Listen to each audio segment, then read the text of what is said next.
Today we are going to be looking at scenarios that are involved in business combination. You'll recall in our first day class on business valuation, I told you that there are several ways the examiner can test you under the discounted cash flow method. One of them is if a company is going for stock exchange listing and you want to determine the value of the company's share. All right. So you can carry out valuation for the purpose of that.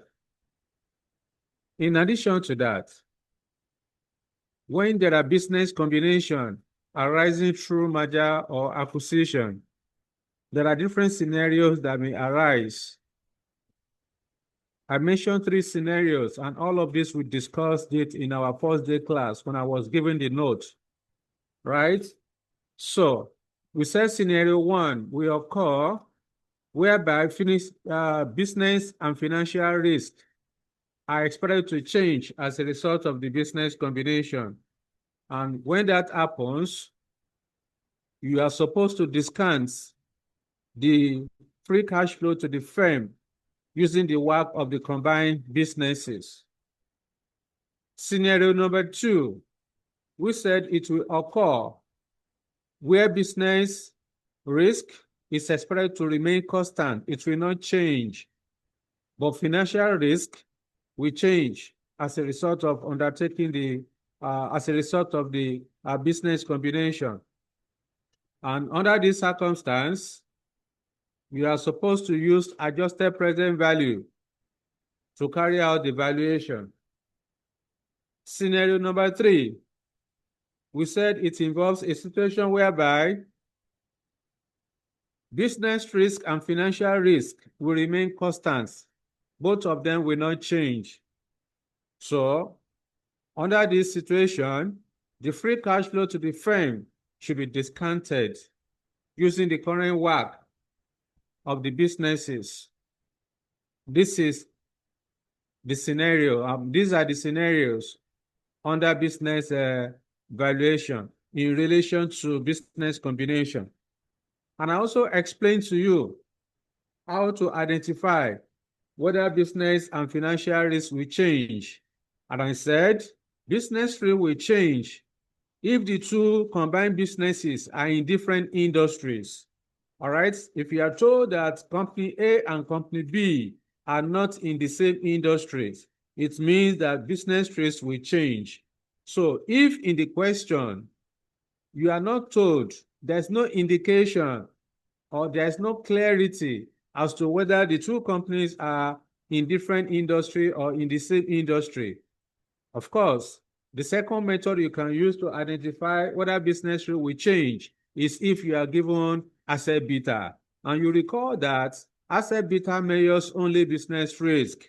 Therefore, once you are given different asset beta for the two companies, it means that they are not in the same industry. But if you are given the same asset beta, it means that they are in the same industry. Okay, so that is how to identify whether business risk will change. Then we also proceeded to discuss how to identify if financial risk will change. And we said financial risk will change if the business combination will involve paying debt. All right. If the predator or the acquiring company is going to pay debt as a result of the business combination, then of course financial risk will change. The second way or the second method of identify whether financial risk will change in the question is if you are given debt equity proportion, that is gearing ratio after the business combination. Once you are given post acquisition or post merger debt equity proportion, it means that the debt equity proportion will change as a result of the business combination. This is what we discussed in our last class, in the first class when I was giving you the note. So let us test out those scenarios. For my VHS students, we have done scenario number 1, okay? So I'm going to start from scenario number 2, we are going to do scenario number 3, we do scenario number 2, then we now do scenario number 1. So we are going to take it in that order. Okay, so let's start with illustration number 6. Okay, it's been a while that ICAN tested scenario number 3. This is the last question tested during the period. So go to page 85, illustration number 6. So let's start from there. All right. Let me see.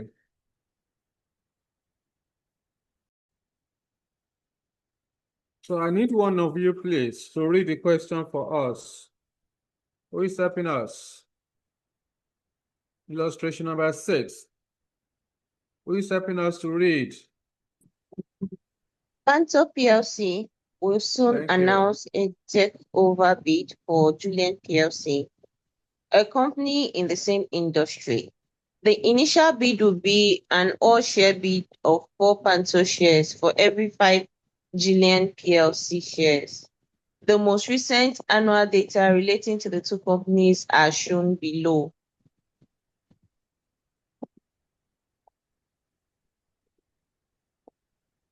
So we have the figures. The takeover is expected to result in cost saving in advertising and distribution, reducing the operating costs, including depreciation of Panto, from 76% of sales to 70% of sales. The growth rate of the combined company is expected to be 6% per year for 4 years and 5% per year after. RT's debt obligations will be taken over by Panto. The corporate tax rate is expected to remain at 30%. Sales and costs relevant to the decision may be assumed to be in cash terms. Required. A. Estimate how much synergy is expected to be created from the takeover using free cash flow to the firm analysis for each individual company and the potential combined company. State clearly any assumptions that you make. Note, the weighted average cost of capital of the combined company is assumed to be 9%. B. Discuss any 5 limitations of the above estimates. Explain generally 3 advantages and 2 disadvantages of expansion through merger and acquisition rather than through organic growth. All right, thank you very much. That is the question. Now, like I explained to you in our first day class under this topic, right? Once you identify from the question that the question relates to business combination, either through merger or acquisition, one thing should call your attention. You need to start thinking about what kind of scenario is this one. Is this scenario number 1, 2, or 3? One of them will be given in the question. Like I said, if you are given a question and you identify that the question relates to business combination through merger or acquisition, then you have to search for whether it is a scenario 1, 2, or 3. So as you can see from this question, we are told that Panto PLC will soon announce a takeover. Takeover is the same thing as acquisition. So with this, we can say this question relates to business combination. Then the next step I need to do is to then confirm what kind of scenario is this one. Is this scenario number 1, 2, or 3? All right. Therefore, I will go straight into the question to identify whether business rates will change. So according to the question, we are told that Panto PLC will soon announce a takeover bid for Julian PLC, a company in the same industry. Because they are in the same industry, it means that business risk will not change. Okay? Now, the next thing I need to do is to look out throughout the question if I can see anywhere that it is written that Panto is going to pay debt as a result of taking over Julian PLC, or if I'm given debt equity proportion after the takeover of Julian PLC. All right, so I will scan through the question to identify if that is available. Of course, we are not given any information that relates to financial risk. All right, when you see the gearing we have here, this is the gearing ratio for individual company, not after the business combination. So we are looking for gearing ratio after the business combination or an indication in the question where examiner has told us that Panto PLC is going to take over debt of Julian PLC. Okay, so there is no information that relates to that. In that case, we are going to, it is assumed that our business risk will not change as a result of the fact that the two businesses are in the same industry. Financial risk will also not change because we are not told that the company is going to pay debt or debt equity proportion after the business combination will change. So if that is the case, this relates to scenario number 3. And then in scenario number 3, we said the most important thing to do is to calculate free cash flow for each individual company. Then you discount the free cash flows. Then using the existing work of individual company, we then match everything together. It will give you the combined market value. So this is what you need to do. This is what you need to do. So according to this question, the examiner is asking you here to estimate how much synergy is expected to be created from the takeover using the free cash flow to the firm analysis for each individual company. Don't underrate this kind of a question because it's going to take your time. Examiner wants you to calculate market value of individual company, meaning that you are going to calculate market value of company of Panto. You then proceed to calculate market value of Julian. Not only that, examiner also wants you to calculate the potential market value of the combined companies. Okay, so meaning that you are going to have about 3 different market values. So you'll be getting it, you'll be enjoying it, but you won't know that time is going, except you are timing yourself.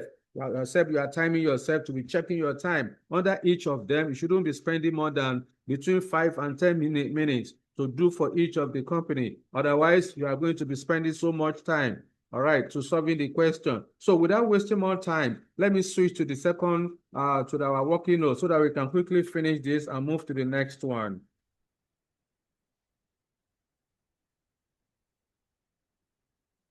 Okay.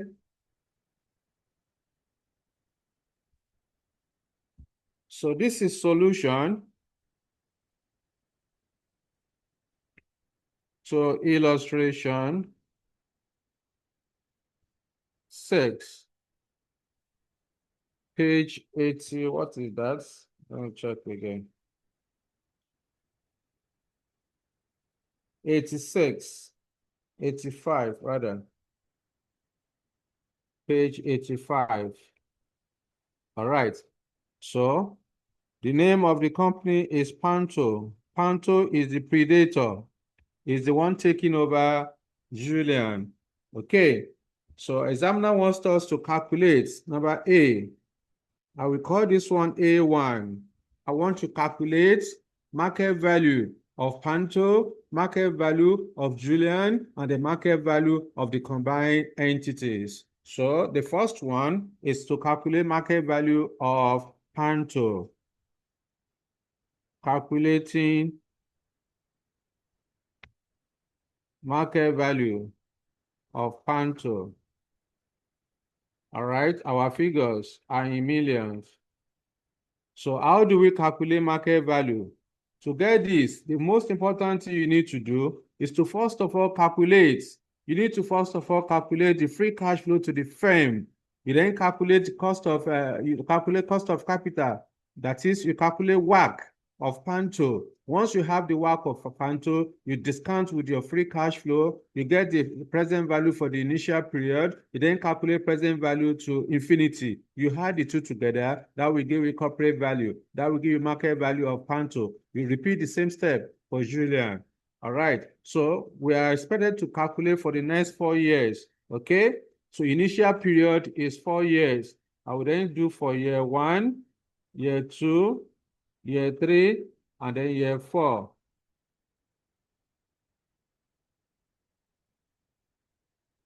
So, in order not to be switching from one page to another, this question is slightly different from the previous one that we have done. Therefore, what am I supposed to do here? I'm going to create a column in between to do my workings. Okay. I will come here. I will create a column. I don't know the extent. I'll just do, okay. Any additional one, I will add it later. All right, so let's begin our calculation. Now, when you look at the question, all right, let's go back to the table. Let's go back to the table. In the table given to us, right, we are given sales revenue. We have earnings before interest and tax. Ordinarily, we would have started from earnings before interest and tax, which is profit before interest and tax. However, we cannot do that because examiner has told us that our cash flow will increase by 5% for for Pancho, and 6.5% for Julian. So when you go down the table, you are going to see expected annual growth rates in sales, operating costs, including depreciation, replacement, investment, and dividend for the next 4 years. So examiner has given us growth rate, and that is why we cannot just start from profit before interest and tax. So if there's nothing like, if that information is not there, ordinarily would I just start from profit before interest and tax to calculate our free cash flow. So I will then come here. We are starting from sales. We are told that sales will grow by 5% for Panto. I will then go to the question, how much is the sales of Panto? The sales of Panto is 13,333. Figures are in thousands. Okay? Figures are in thousands. Let me readjust this. So here is 13,333. We are told it will grow by 5%. So you have to support me so that we can finish this quickly and move to the next question. Today is our last lecture day on SFM. So give it to me. 1.05 multiplied by 13,333. What do you have? 14. You have 14. Palumi, I don't want you to sleep. You have been giving me the numbers. 14 million. Are you talking to me? Who is speaking there? 14,000. I can hear you. 14,000. So I will come here, 14,000. What you have in the calculator, 14,700. Okay, that's Tosin, right? Next one. 15,435. 15,435. 15,435. The last one. 16,206. 16,206. All right. So with this, we have inflated our sales. We have inflated our sales. The next thing we need to do is to then determine the operating cost.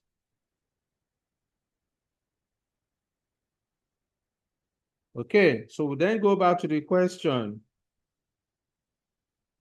Operating costs is the same thing as operating expenses. And you know that when you are calculating your profit or loss accounts, within your operating cost, you have your depreciation. Therefore, so the operating cost given in this question does not include depreciation. So as we now want to determine operating costs, we need to include depreciation. So I will then add together the operating cost of 8683 plus depreciation of 1450. So that will give me the total operating cost. So I will come here, operating cost. 86 what? Let me confirm again. 8683. 8683 plus 1450 depreciation. You add the two together, then you grow it by 5%. 8683 plus 1450 equal to, then multiply by 1.05. What do you have? 10,640. 10,640 cash outflow. Next one. 11,172. 11,172 or 170. 172. Okay. Next. 11,730. And the last one. 12,317. So that's our operating cost. So with this, sales minus operating cost will give us profit before interest and tax. So I will then come here. So give me the difference. This will give us profit before interest and tax. What do you have for each year? 3,360. 3,360. Next. Okay.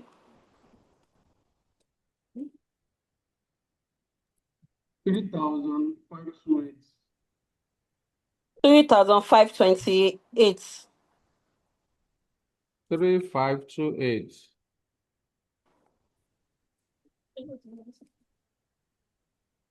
3,705.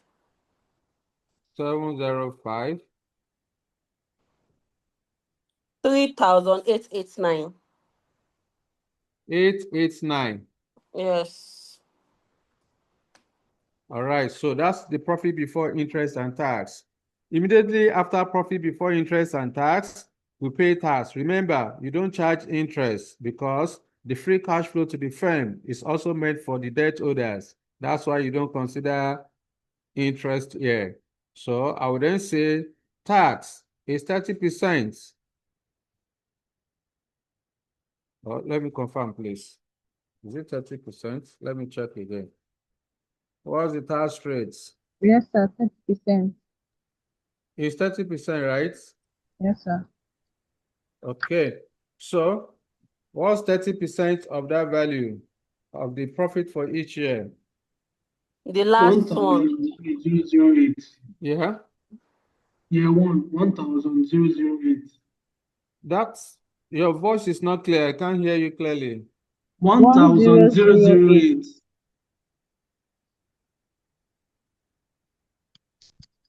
1,008. 1,058. Yes. 1058. 1058. 1,112. 11. 112. 1, 2. Say 1167. 1167. Are the figures correct? The tax. Yes, please. Yes, Pelumi, what's your question? Okay, sir. I know that we are doing free cash flow to the firm. It's not that we are charging the tax for directly on PBIT. I thought we should net off interest first, and then maybe charge tax, and then maybe we'll add the interest out, because now it looks like company is going to pay more tax than they should pay if we are. Is that the way? Is that the format I gave to you, Pelumi? I don't know. I'm just looking at it. You don't again. know. I'm just Oh. looking at it again. That why we're charging the You tax don't- directly to the PBIT. You have a format, right? Check the format Yes. again. I've told you already we don't consider interest. I've said Yeah. this severally. Yes. The Yes. interest I you know. want to Okay. Okay, no problem. I know that, yes, I have the format that we don't consider it, but I just wanted to confirm again that we are charging the tax directly to the PBIT. I was just thinking that wouldn't that make them pay more tax? That's what you should do. You don't consider interest. The interest you want to charge is meant for debt holders. I've told you anything that has to do with the debt holders or with the providers of capital, like interest, like loan repayments, proceed from debt issue, like dividend, all those things you don't consider when you are calculating your free cash flow to the firm. Therefore, immediately after profit before interest and tax, you need to charge tax. What is tax? Tax will be profit before interest and tax multiplied by the company tax rate. That's what you should do. And this is what I Okay. explained previously. Yeah, I just thought to clarify again. Now, Thank you. immediately after tax, we need to consider depreciation. In the question, we are given depreciation. So depreciation that we added to operating costs. So it will now be on a standalone basis. So here will then be 1,450 multiplied by 1.05. What do you have? Oh yeah. Tosin, 1,523. that your voice is not clear, distressing me. 1523. Tosin, be giving me the numbers, please. Every other person should mute.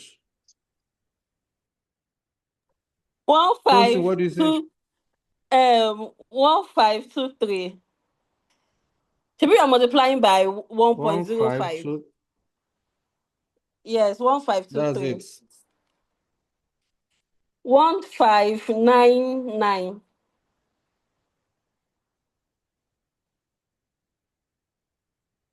1679.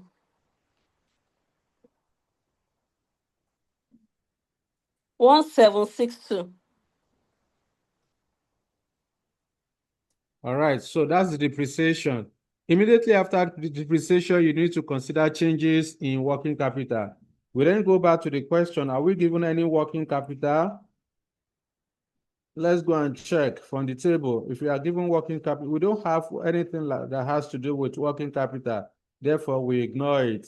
Then the next thing we need to do is to then consider capital expenditure. So we go back to the table. Are we given any capital expenditure? Yes. There's a place. There's a line item that has to do with annual replacement capital expenditure, which is 1,600 for Panto. So, capital expenditure.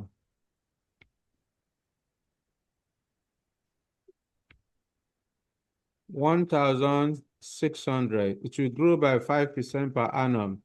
So 1.05 multiplied by 1,600. What do you get? 1680. 1680 multiplied by 1.05. 1764. Multiplied by 1.05. 1852. And the last one, 1945. 1945. All right. So at this point, we then determine this will then be our free cash flow to the firm. So add everything together. What do you have? Hold on, sir. Minus 1008 Boris, plus 158. 2,200. 2,200. Some others should be confirming the number from behind. 2305. 2305. Any number that is not correct, call my attention.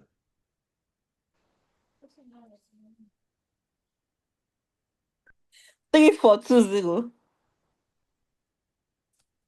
3420.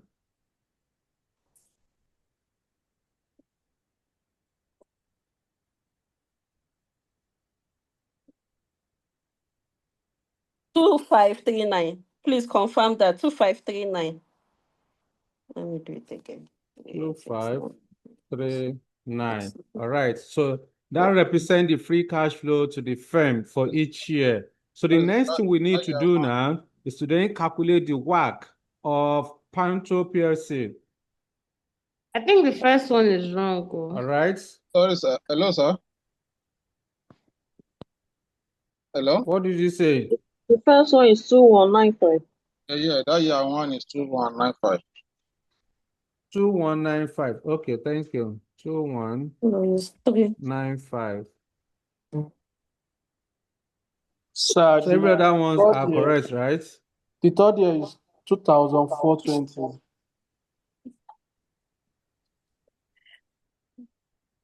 2,000. 420. I don't know what is my network. I'm struggling to hear others apart from Tosin. Tosin, what have you It's used for me It's tonight? 2,420. I can only hear your voice.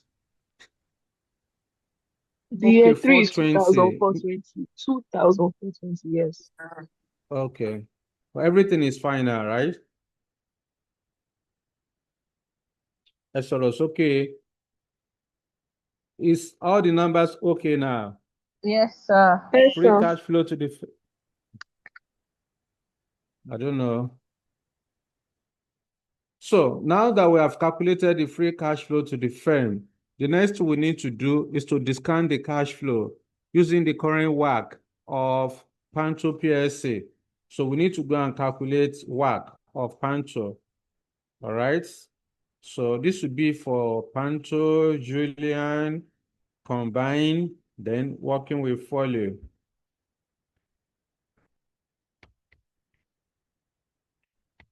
So working number 1. To calculate WACC, weighted average cost of capital, we need cost of equity and cost of debt. So we are going to start working with cost of equity. So calculating cost of equity.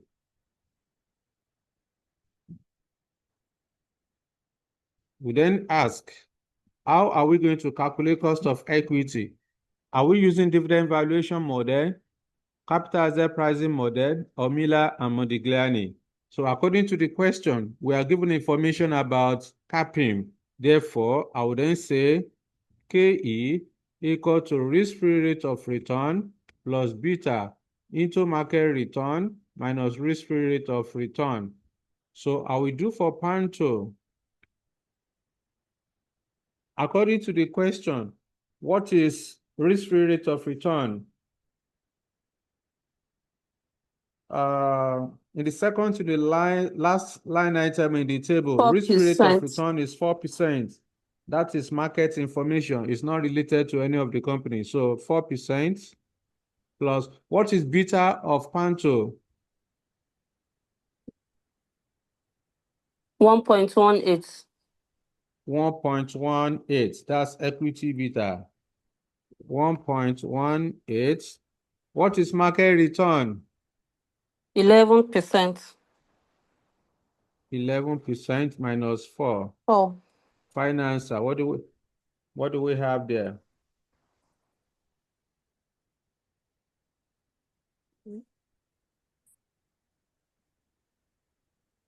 7 multiplied by 1.18 plus 4. What do we have? 12.26.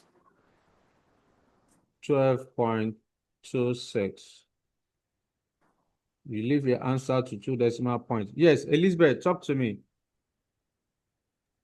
Sir, please, I want to ask, when do we now use WACOB? WACOB. We are doing scenario number, this is scenario number 3. WACOB is scenario number 1. When we get there, you will see. But this is scenario number 3, like I mentioned when we started. All right. Okay, sir. So I also do for Julian. Let's calculate all the cost of capital. So risk-free rate of return is 4. What is beta of Julian? 1.38. 1.38 multiplied by 7. Difference between 11 and 4 is 7. So what do we have here? 13.66. 13.68%. So that's the cost of equity of Julian. Then step 2 now. We then calculate cost of debt. KD. I will then go to the question, how are we going to calculate cost of debt? Of course, we then go back, according to the question, we are given, where do we have information about interest? Yes, we are given, before the equity beta, we are given current market cost before tax of fixed interest debts, okay? Of fixed interest debts. Therefore, our KD, this has nothing to do with traded debt, whether it is a bond, debenture, loan note. We are not given those kind of information. So our interest, our post-tax interest, let me call it post-tax.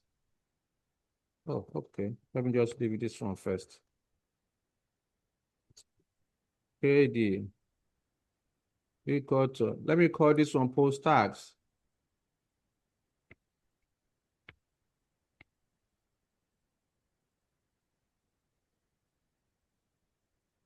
Cost of debt.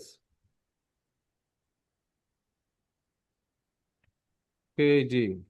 All right. So KD will be computed as interest multiplied by 1 minus tax. That's the information we have in the question. So I will then do for Panto.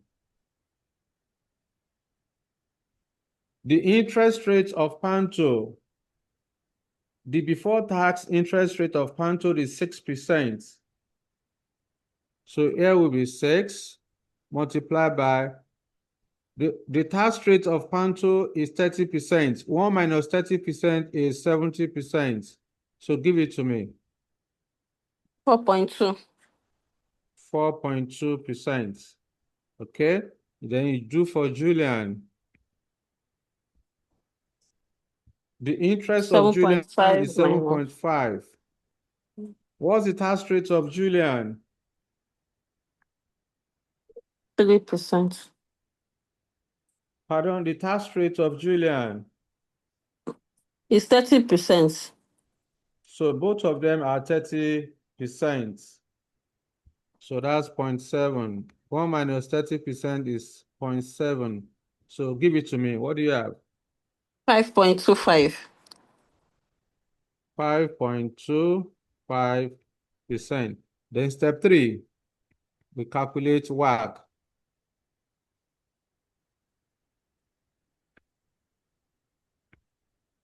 So this is the current WACC is computed as equity value over equity plus debt multiplied by cost of equity. Let me write the denominator.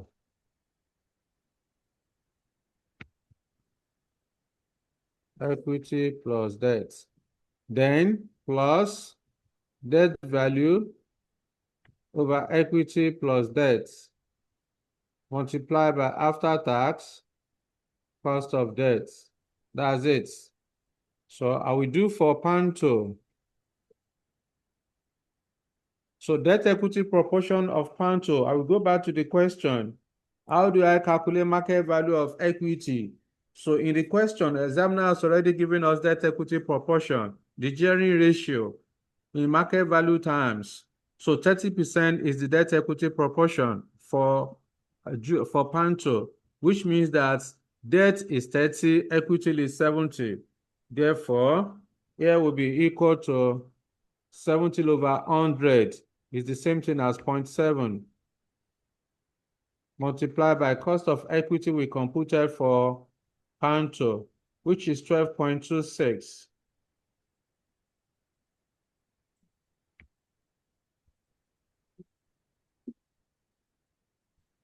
Plus the debt value, the market value of the debt is 30%. So 0.3 multiplied by cost of equity, cost of debt of Panto is 4.2%.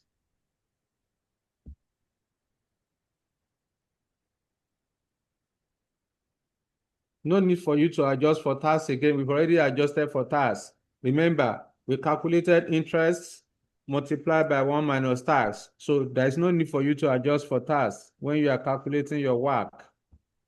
Therefore, The WACC of Panto, give me from the left. 70% of 12.26. 0.0858. No. I've told you Is that from severally.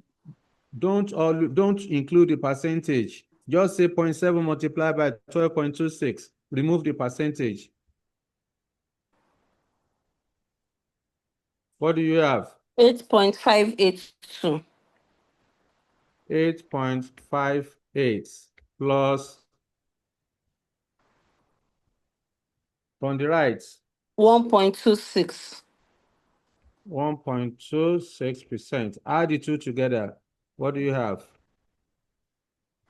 9.84. 9.84%. Approximately 10%. Okay. The WACC of Panto is approximately 10%. Then we do for Julian.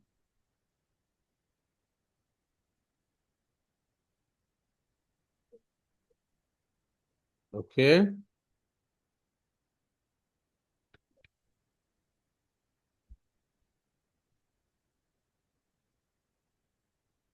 Let me change this one for proper presentation. AW.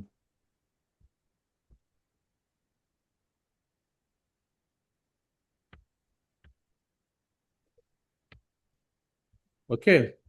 So for Julian, the debt equity proportion of Julian is 55%, which means that debt is 55%, equity is 45. So 45 divided by 100 will give us 0.45. Multiplied by what is cost of equity of Julian? 13.66.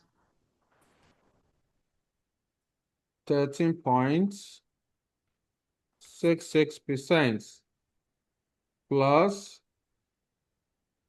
the market value of debt is 55%. So 55% multiplied by cost of debt of Julian is 5.25.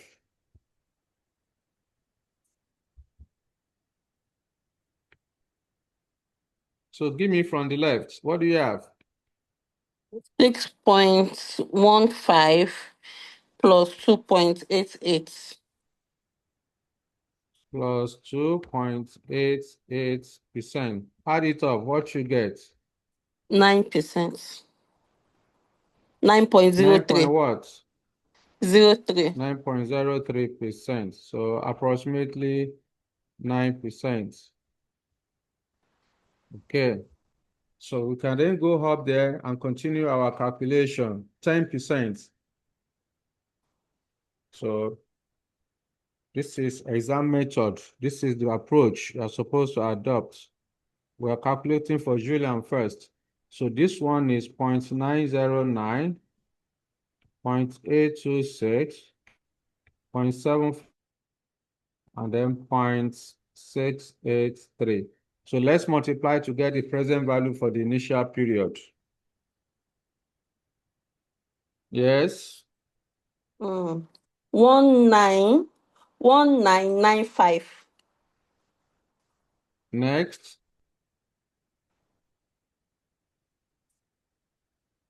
Mm. 1904. Next. 1817. And the last one. 1734. Okay. So I would then say figures are in thousand. So we then say present value of year 1 to 4. Year 4 years is the initial period. So add up all the present value.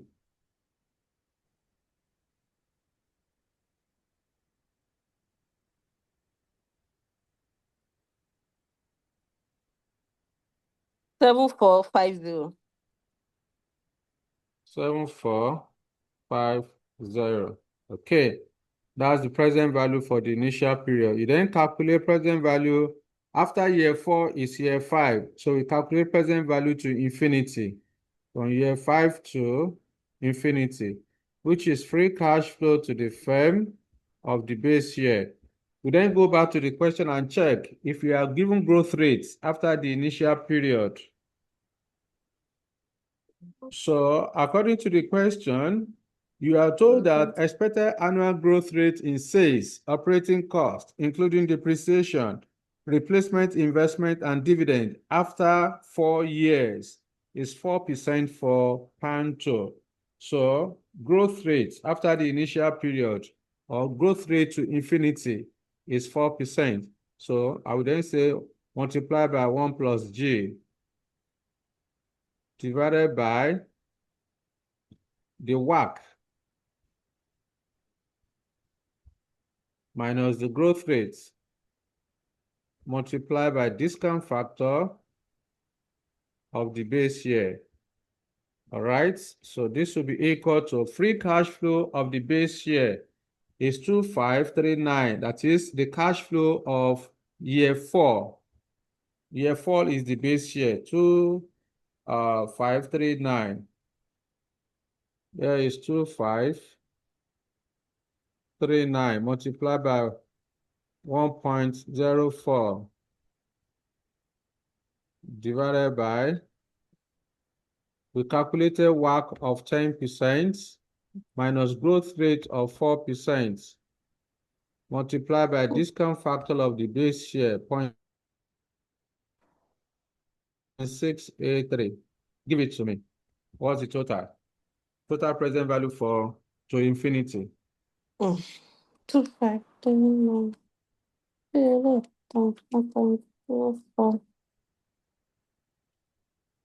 I'm coming out 26. 2539 multiplied by 1.04 equal divided by 0.06 equal multiplied by 0.683 equal. What do you get?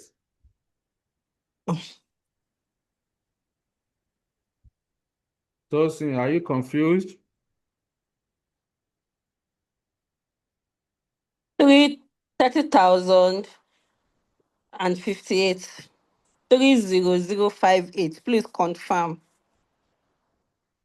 So add it up to 7450. 7450. 37508. 37508. So this is total present value, or you call it market value. Total present value or market value or corporate value of Panto. All right, that's the corporate value of Panto.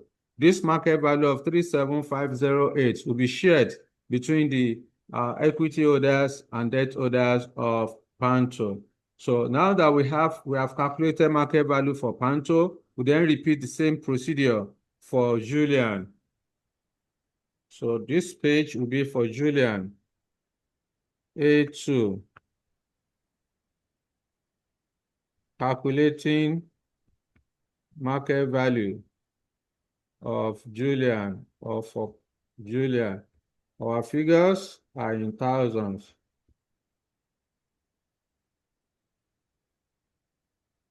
Let me count from the table. 1, 2, 3, 4, 5, 6, 7, 8, 9, 10. Okay. 1, 2, 3, 4, 5, 6, 7, 8, 9, 10. All right. That will help me not to overestimate.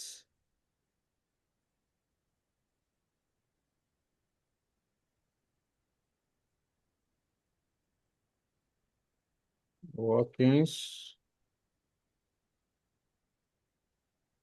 Then I'll do for year 1, year 2, year 3, then year 4. All right. 1, 2, 3, 4. This should be for my present value. Okay, then. So, the first item here is sales value.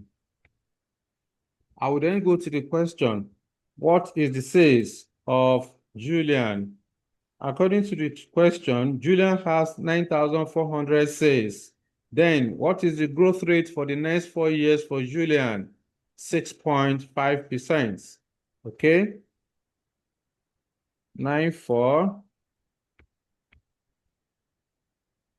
will grow by 6.5%. So 1.065 multiplied by 9,4, what you get? 10,011. 10,011. Next, 10,662. 10,662. 11,355. 355. 12,093. Okay, that's it. Then operating costs.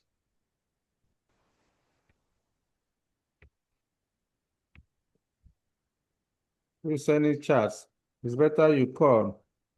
Please, why are we inflating year one? Who's asking that question? The figures you are given are current value. So inflation should start from year one. So what's operating costs? According to the question, operating costs for Julian, according to the question, is 5,450. Depreciation is 1,100. 5,450. 5,450 plus 1,100. This will grow by 6.5%. So what do you have? 6,976. 6,976. Yes, next. 7,429. 7,429. 7,912. 7,912. 8,426. 8,426. Yes, Akko, what's your question? Good evening, sir. Good evening. Yeah, where my confusion is this 1100. I had wanted to ask when we were calculating pan 2, but I was waiting to get to this place, whether it will still repeat. Please, I need brief explanation how we are getting that. Thank you. It's very clear. It's the same question somebody was asking me in the chat box. I don't know, SDQ was asking, please, why are we inflating year one? Examiner did not give you year one cash flow. This is current value. So you are told that the most recent annual data relating to the two companies are shown below. Examiner did not call it year one cash flow. When you look at the information given in the question, even in addition to that, you are told that expected annual growth rate in sales, operating cost, including depreciation, replacement investment, and dividend for the next 4 years. So you are supposed to grow it for the next 4 years. That implies that the cash flow given to you are in current value terms. So if cash flow are in current value terms, inflation should start from year one. Is it clear now? That is not where my problem is, sir. So what's the Yeah, I issue? understand the equation, but if you look at these, you said 5,450 plus 1,100. Is Okay. this Yes. 1,100 that I'm confused about? Where are we See, getting it from? let me explain further. I've done this before when we started. I told you that when you are in your profit or loss account, where do you Yes. put depreciation in your profit or loss account? Is it not inside the operating cost, right? Yes. Yes. Depreciation is always added to operating cost. So in this question, Yes. operating cost is separated from depreciation. So you need to add Yeah. it to operating cost. That's why we are doing it this way. All right. Thank you. I just Do you get? thank you. So Yes, sir. anytime you are calculating free cash flow and you are given operating cost and the depreciation separately, so when you are calculating your free cash flow, you need to add it together because our Okay. intention is to calculate profit before interest and tax. Yes. Yes, sir. Yes, sir. All right then. So find me the difference. 3035, 3035. 3233, Next. 3443, 3443. Next. 3667. 3667. So this represents profit before interest and tax. We then pay tax. Tax is at 30% for Julian also. So what's 30% of 3035? 911, 911. 970, 970. 1033, 1033. 1100. Okay. So that represents tax. Then we had back non-cash item, which is depreciation. Let me rewrite this operating cost. It's not clear. Operating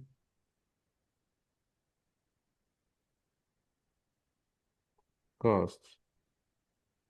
So depreciation. Depreciation is 1,100. We grow by 6.5%. Give it to me. 1172, Okay. 1172. Add it back. Next. 1248, Next. 1329, 29. Next. 1415. Thank you. So after depreciation, there is no working capital in the question, so we only consider capital expenditure.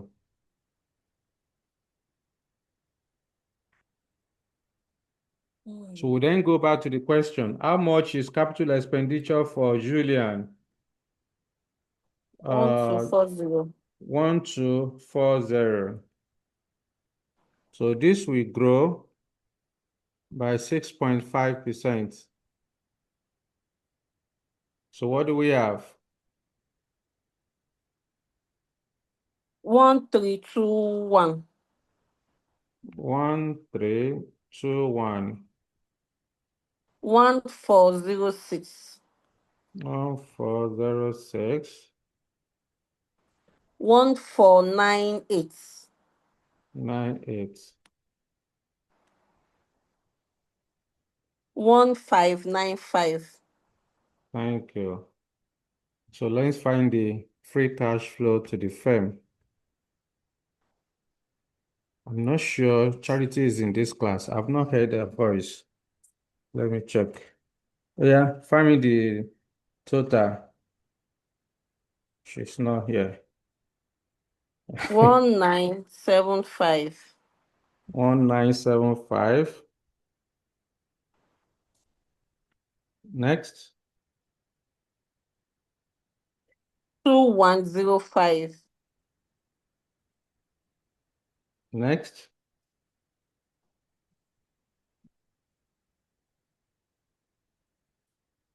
2241, 2241. Next.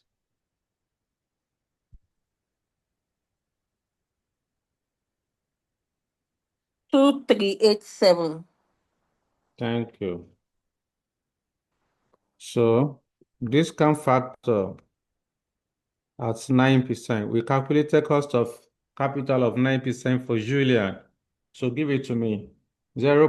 What? 0.917, Next. 0.8 8412. Next, 842. Approximated to 842. 0.772. next. 0.708. Thank you. So let's get the present value.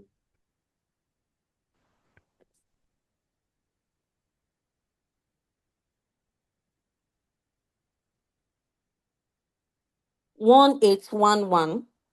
1811. Next, 1772. 1772. Next, 1730. and then 1690.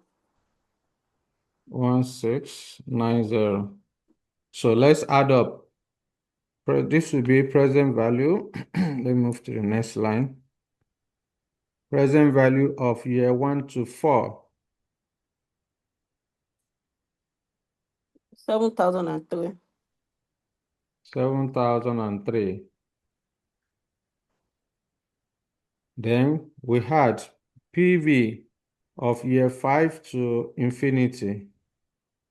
So free cash flow of the base year, which is year 4, is 2387. Multiplied by 1 plus the growth rate after year 4. Growth rate after year 4 is 5%. So 1.05 divided by WACC of 9% minus growth rate of 5%. Discount factor of the base year is 0.708. Okay, so what do we have here? 2387 multiplied by 1.05 equal divided by 0.04 equal multiplied by 0.708. What you have? 4436.2. 4436. Yes. 36 what? 0.23. That cannot be now. 4436 point. That's not possible. It's four four Do three it. six. It's 44362. 362. Okay. All right. So add up everything.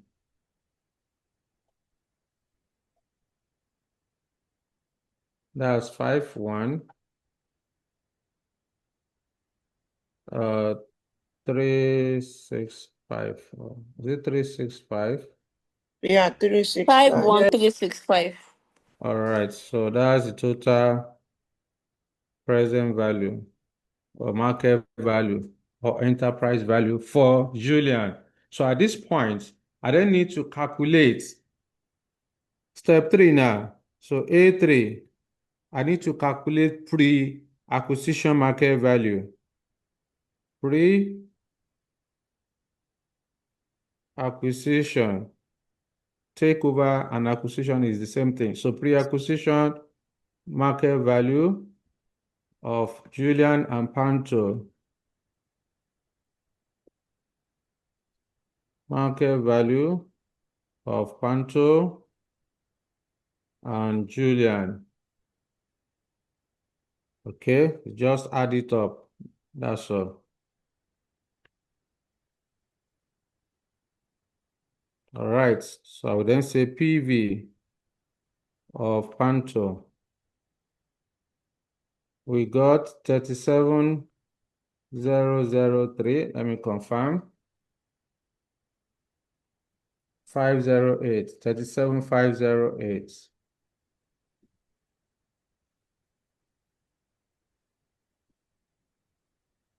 He then had present value of Julian, which is 51,365. So that will give us the pre-acquisition market value of the combined. So here will be what? 873. 873. All right. So I can then say the pre-acquisition market value of the combined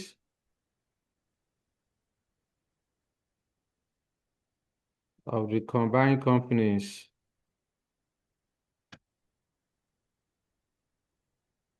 is 88,865,000. Sorry, 873.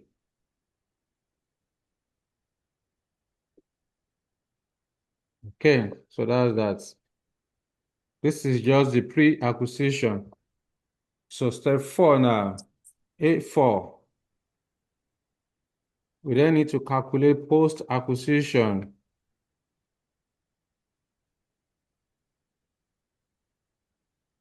Market value of the combined.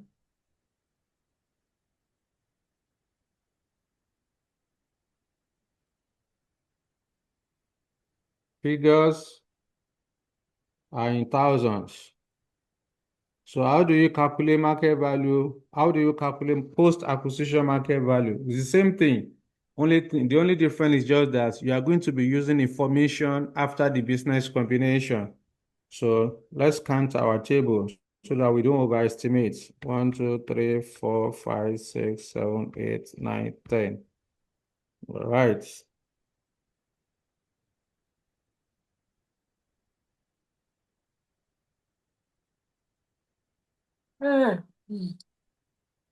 This way.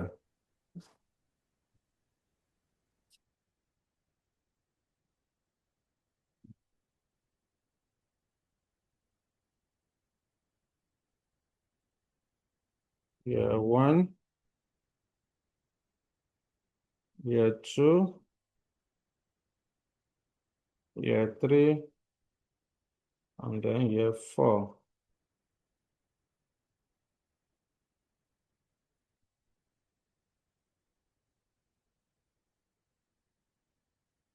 Okay.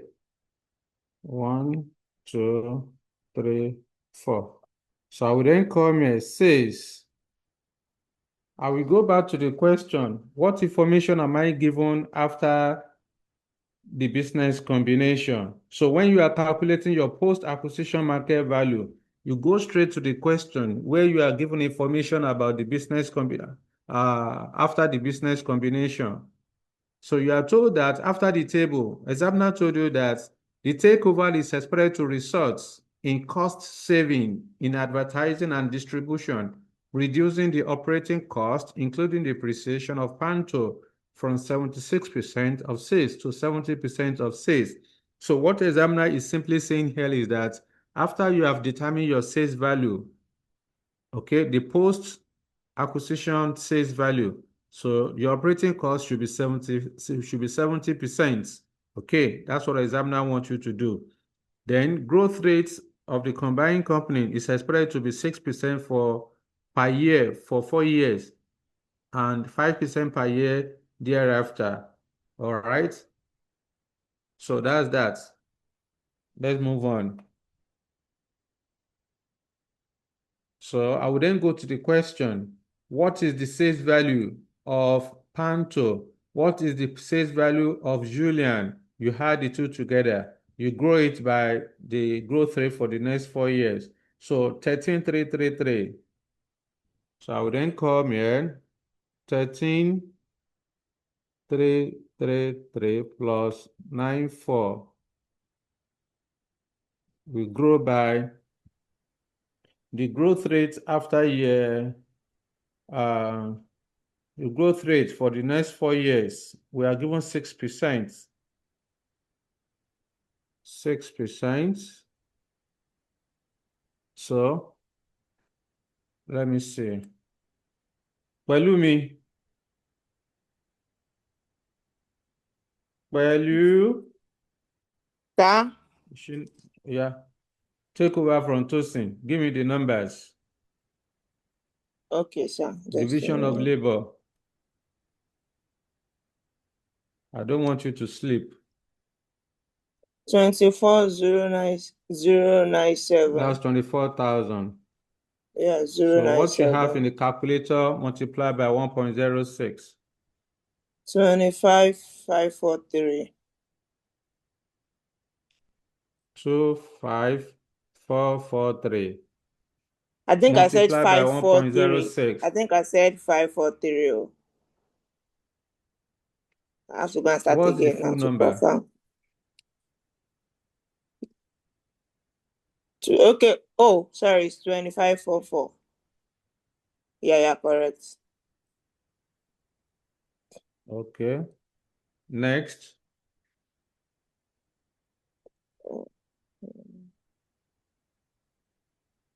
Are you sleeping, Pelu?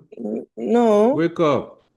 I'm not sleeping. I'm trying to ensure that I started with the You are right slowing thing. down. He said, "Oh, no, I'm not fast with No, calculator." you are correct. It's 25,543, not I think 443. the first one, the first year The is first year is wrong. 2409. Yes. The first year is 24097. The first year is Okay. 24097. 24097. Okay. Mm-hmm. The second year, encore. 25,543. 25,543. 25.5. Okay. Next. 27,075. The last one. 28.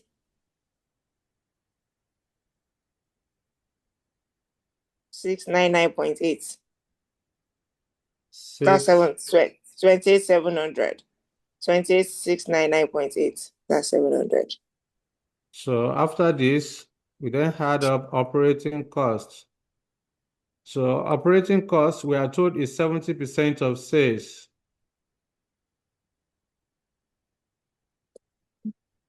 So what's 70% of 24097? 16,868. 16,868. 860. Next.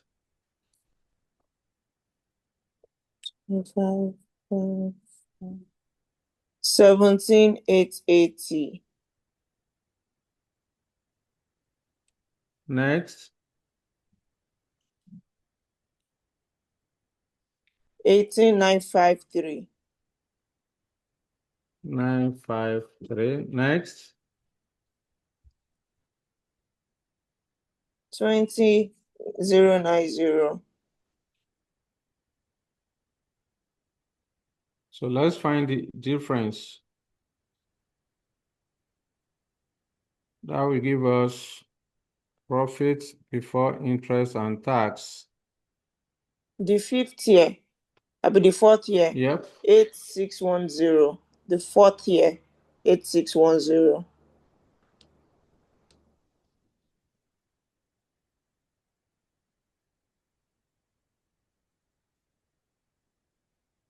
Back to year one, 7229.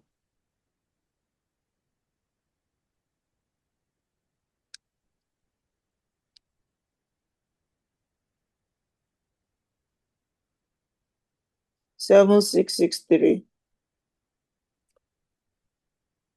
A wise Year student should be 3. calculating tax already. 7 Yes. minus 18. 8112. 8122. Sorry, 8122. 8122. Okay. So tax at 30%. Let's confirm if tax is the same thing after the business combination. Are we given separate tax rates? So we are told that the corporate tax is expected to remain 30%. So that's fine. So tax is 30%. So give me tax. 30% of 7229. Just a minute, please. I don't have 1 minute. That's too much. 2169. Oh, yeah. Oh, yeah, just the amount, 2169. Oh yeah. Next. 2299. 2299. It's only abuse that Balumi know how to abuse me. Give me Which I number. wish I know how Slow to me abuse down. you. Next. Mr. Do you want to do your struggle this night? Thank you. 2437. 37, sorry. 2437. The last one. 2583. 2583. So after tax, what do? We had back non-cash item. Depreciation. Depreciation of Panto is 1450 plus depreciation of Julian 1100. This will grow by 6%. So give it to me. 2550 multiplied by 1.06.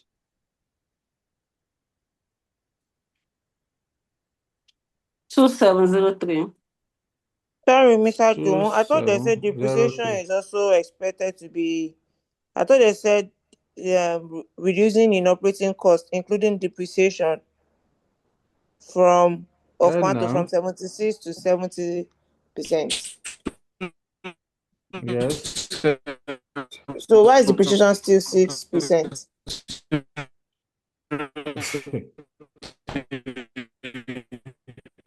Who is the person? Who is that person? Every other person should mute, please, apart from Tosin and Belumi Onijogbon. Yes, Siri, are you talking to me? What are you saying? This one, you are murmuring. I can't hear what you are saying. I guess it's your network.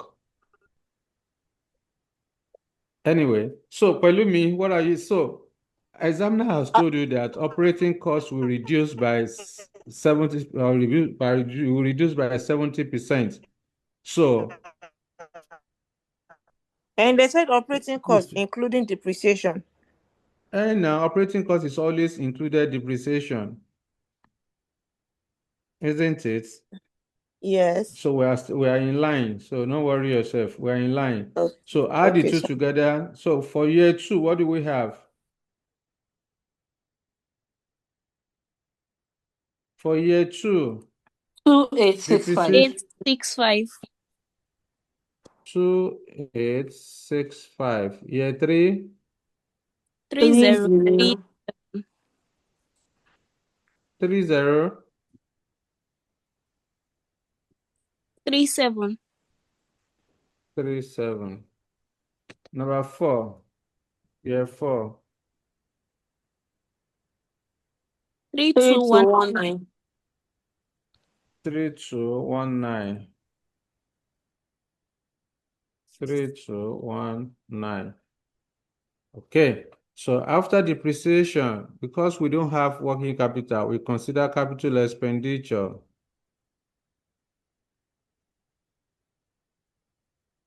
So capital expenditure of Panto is 1600 plus capital expenditure of Julian 1240. This will grow by 6%. Give it to me.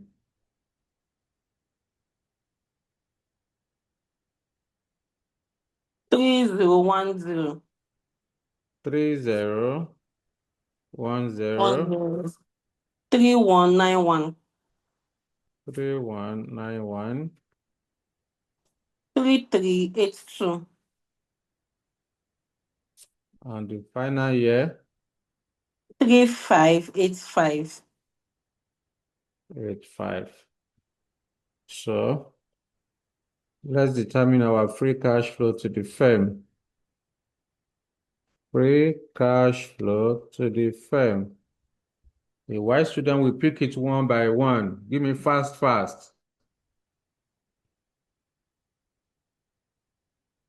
Yes. No. 4753. 4753. Already 10 o'clock. Just now that we started. 5038. 5038. 8. Okay. 5340. Yes, sir. You change your network or what? 5390. What did you say? 5340. 40. What happened to your network before? I had to switch the network. Okay. Because I was abusing you, Abby. 5661. 5661. So we then discount. According to the question, let's determine the post-acquisition cost of capital. So examiner told us that we should use 9%. I think it's written somewhere. Where is that again? Yes. Note, the weighted average cost of capital of the combined company is assumed to be 9%. All right. So at 9%. So we have calculated that before, which is 0.917. 0.917. Year 2. 0.842. 0.842. 0.772. 772. 0.708. 708. Thank you. So let's get the PV now. Year 3. 4359 year one. 4122. 4122. 4122. Year one 4359. 4359. Year 4, Yep. 4008. 008. Year 2. 4242. 4242. So add everything together. So year 1 is 4359. 4359. I think error of hearing. So PV of year 1 to 4. 16731. 16731. We then calculate PV of year 5 to infinity, which is the free cash flow of base year of 5661. Growth rates after year 4, I think is 5%. Yes, 5% per year thereafter. So multiply by 1.05 divided by WACC of 9% minus 0.05 multiplied by discount factor of the base year. Give it to me. What do you have? 105210. 105210. Add it up.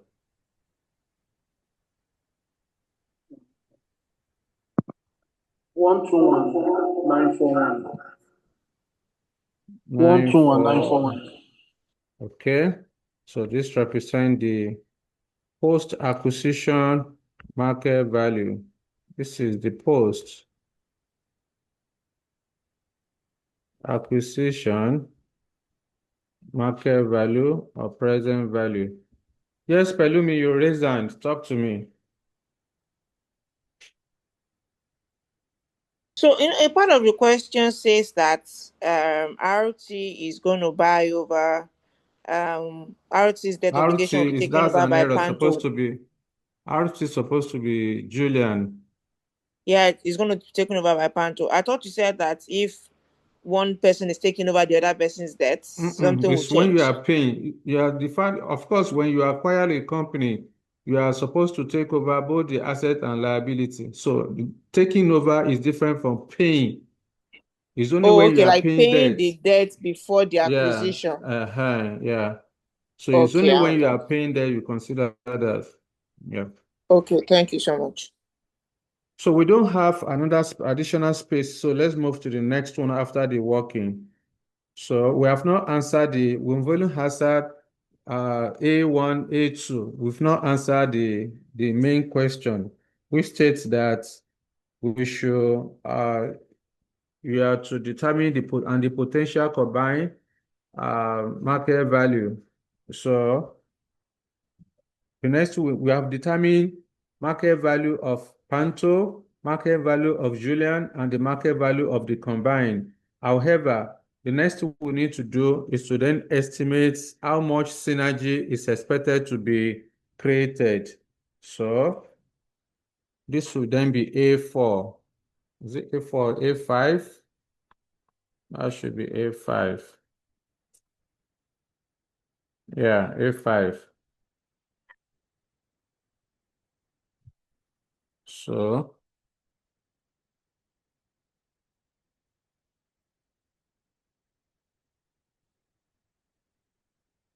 synergy.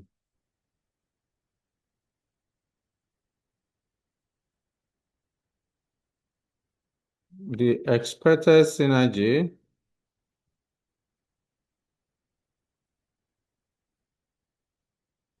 to be created represents the difference between the post acquisition market value and the pre-acquisition market value of the combined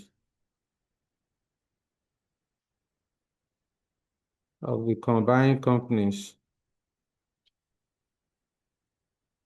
Okay, so in this case, synergy created will then be calculated as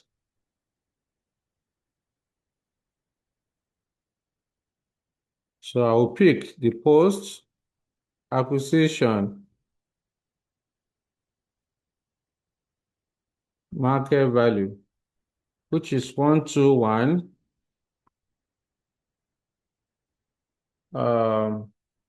941 121 941 minus pre-acquisition market value of 88,873. Let me confirm.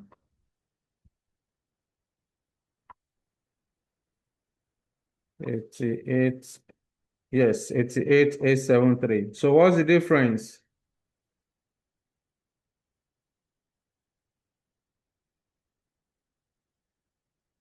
What's the difference? 121941 minus 88,873. What do we have? 33,068. 33,068. Okay. Yes. Palumi, you raise hand. Yes, I did, but I think I've been able to figure it out.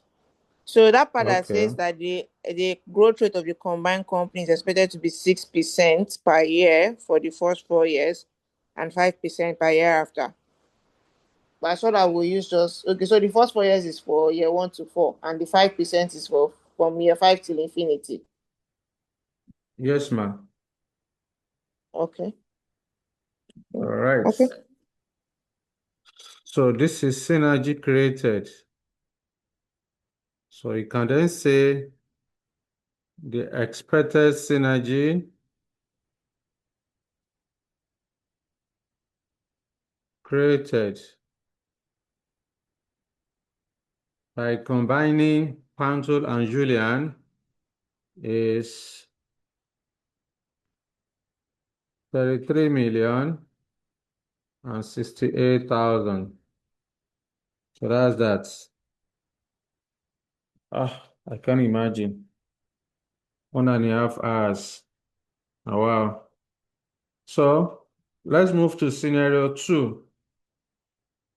Any question on this one before I switch? Let's move faster.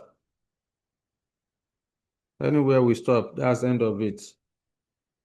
Oh, yeah. Yes, any question on this?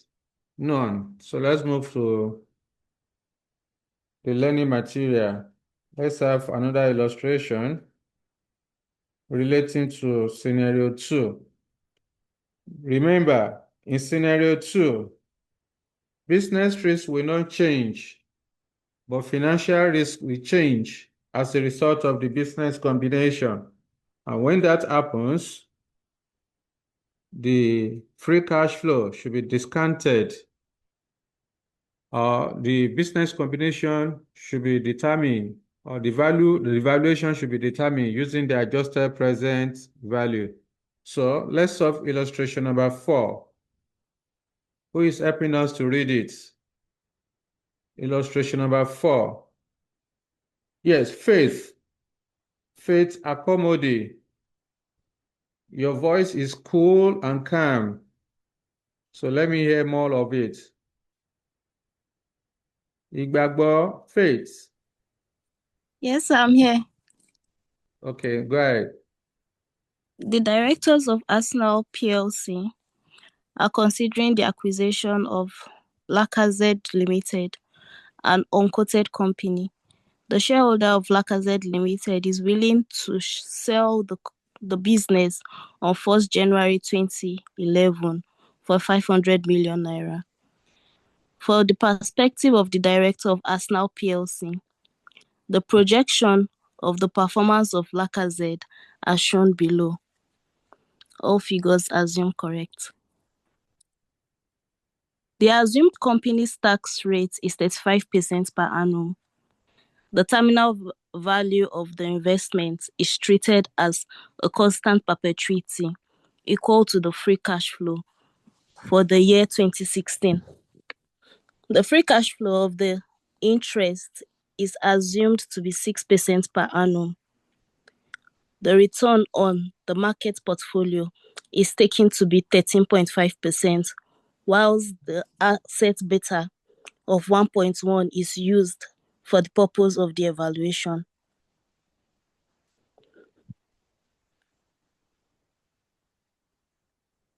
Annual capital expenditure from 2010 onward is estimated to be 20 million each indefinitely. Lacazette Limited currently has an issue of 400 million naira of 8% debt, and it is intended that all the available cash flow should be applied to repaying this debt at the earliest opportunity. Required, assume the director of Arsenal PLC. Advise the director of Arsenal PLC whether to proceed on the acquisition. All right. Thank you, Faith. Yes, that is the question. The requirement says you should advise the director of Arsenal PLC whether to proceed with the acquisition. The director of Arsenal PLC will only proceed with the acquisition if it will create additional equity value or it will create a synergy after the business combination. Remember what you need to do. So like I said, once you have identified from the question that the question relates to business combination, then you need to start thinking about which scenario. Is it scenario 1, scenario 2, or scenario 3? You must identify that before you proceed. Now, from the first paragraph, you are told that the director of Arsenal PLC are considering the acquisition of Lacazette Limited. So this is business combination through acquisition. Therefore, I need to go back to the question and check whether business risks and financial risks will change. So still on the same paragraph, we are now told that the shareholders of Lacazette Limited are willing to sell the business on 1st January 2011 for 500 million naira. That 500 million naira is the purchase consideration that Arsenal will pay Lacazette. Okay, so in the first paragraph, I don't see any indication whether business and financial risk will change. So I need to move further to other parts of the question. The assumed company tax rate is 35% per annum. The terminal value of investment is treated as a constant perpetuity equal to the free cash flow for the year 2016. The risk-free rate of interest is assumed to be 6% per annum. The return on market portfolio is taken to be 13.5%, whilst an asset beta of 1.1 is used for the purpose of the evaluation. Now, I've seen one of the information I'm looking for. You have been given asset beta of 1.1. There is no indication, there is nowhere it is mentioned in this question that business risk will change. So we don't know whether Arsenal PLC and Lacazette Limited are in the same industry or not. We don't know. That information is not there. However, the second indication is when you are given asset beta. So in this question, we are given asset beta of 1.1. We are given the same asset beta. That means Arsenal PLC and Lacazette Limited are in the same industry.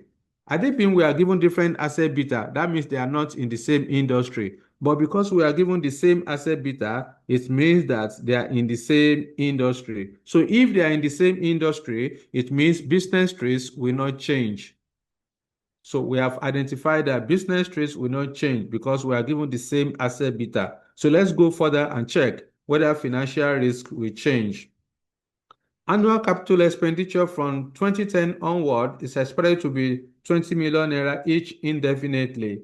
Lacazette Limited currently has on issue 400 million naira of 8% debt, and it is intended that all available cash flows should be applied to repaying this debt at the earliest opportunity. Pelumi, can you see this information? Yes, yes, I can see the difference. So Lacazette is going, Arsenal PLC is going to pay debt of 400 million naira. This debt is owned by Lacazette, so Arsenal PLC is going to pay that debt. So your cash will be going out, so you need to consider that. So that means financial risk is going to change because Arsenal PLC will be exposed to additional debts. That means financial risk will change. So in this particular question, business risk will not change, but financial risk will change as a result of paying debt of 400 million naira. So in this case, this is scenario number 2. And in the scenario number 2, the most important thing to do is to value the business using the adjusted present value. All right. Using adjusted present value, what are you supposed to do? 4 steps. You are going to carry out 4 steps. Step 1, you calculate base case NPV. Step 2, you calculate present value of financing effect cash flow. Step 3, you calculate adjusted present value. Step 4, you advise whether the directors of Arsenal PLC should proceed with the acquisition of Lacazette Limited. So I will stop sharing this and then move quickly to the working notes. Let's see how we are going to solve the question. So this is solution.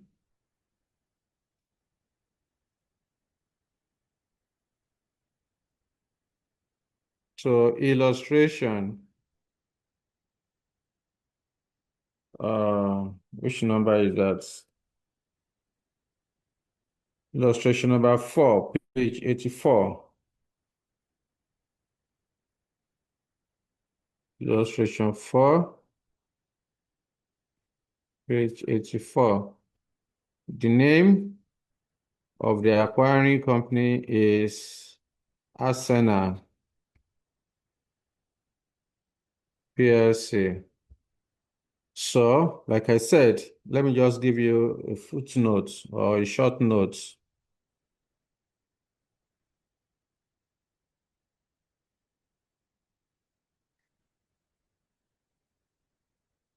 This is scenario number 2.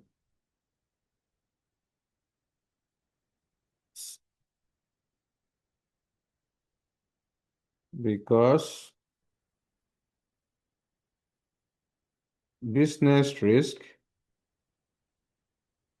will not change.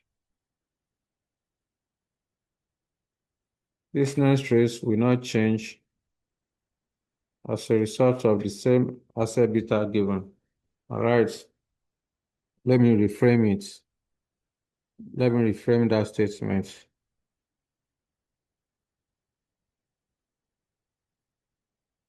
The same asset beta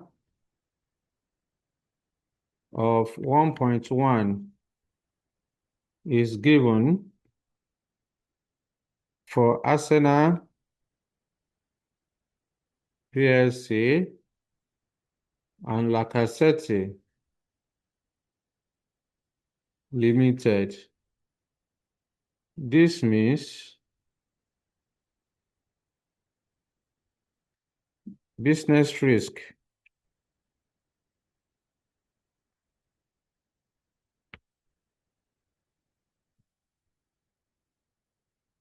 will not change. However, Arsenal PLC is required to pay debt of 400 million at the earliest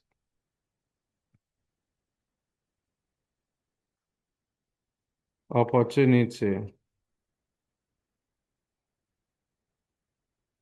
This means that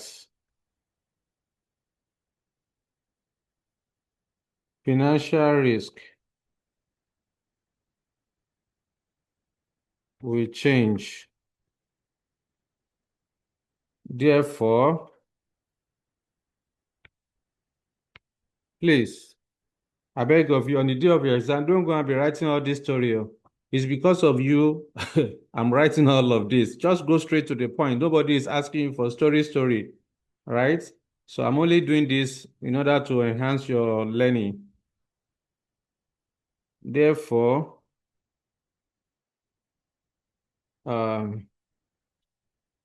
adjusted present value will be used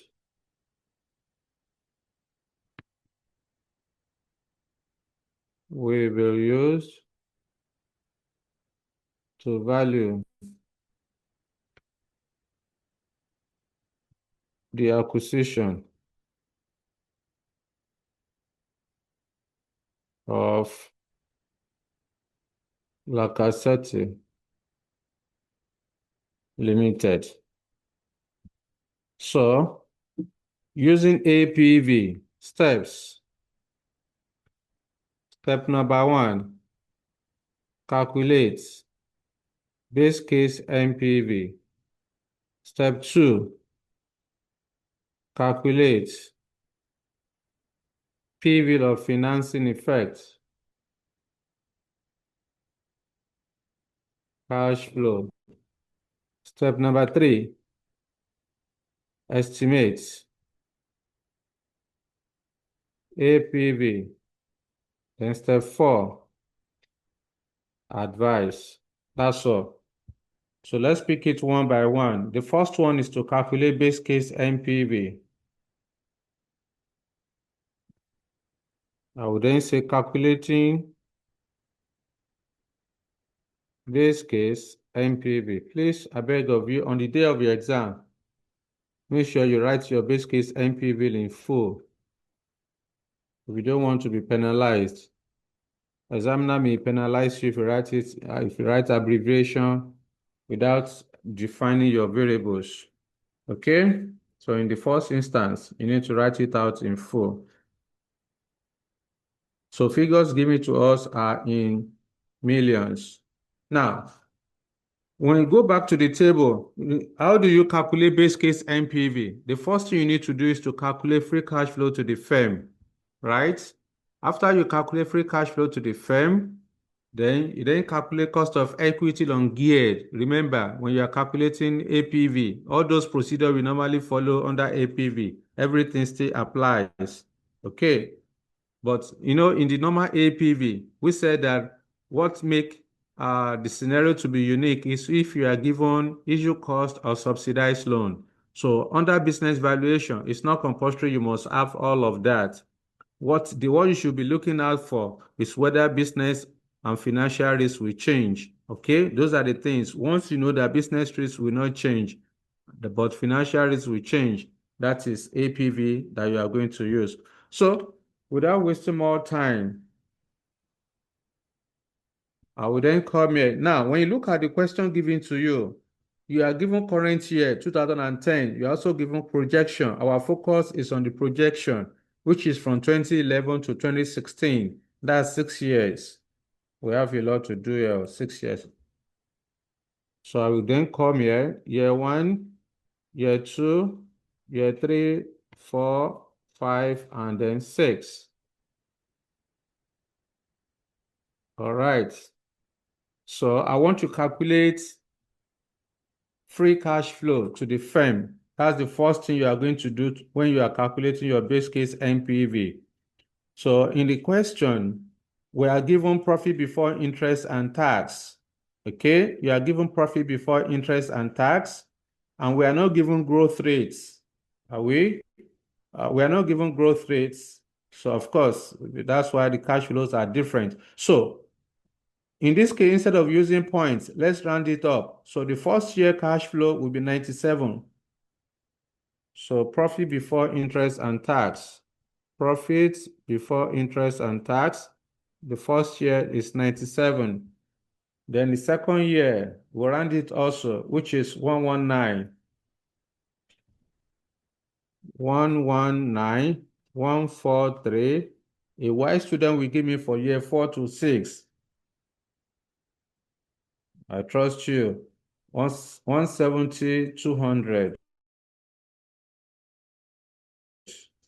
170, 200, then 200. All right. So immediately after profit before interest and tax, what do? You pay tax.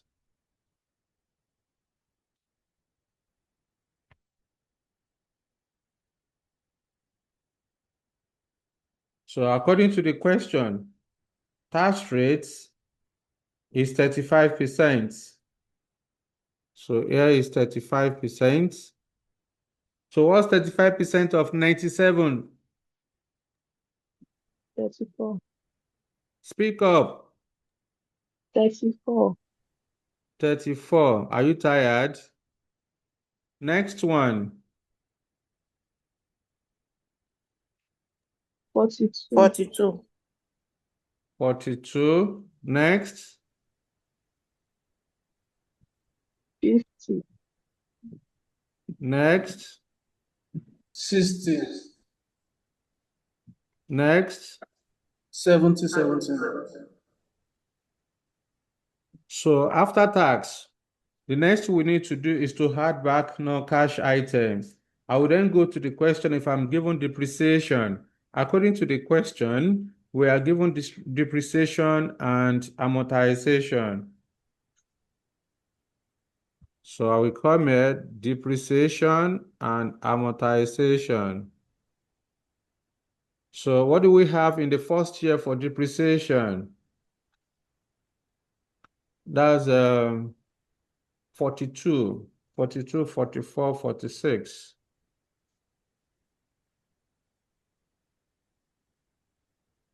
I think 48, 50, 52, is 52. it? Okay. Yes, 52. So after depreciation, we consider changes in working capital. We then go back to the question, are we given anything like working capital? No, we don't have working capital, but we are given, in the question, we are given annual capital expenditure of 20 million naira per annum indefinitely. So we have capital expenditure.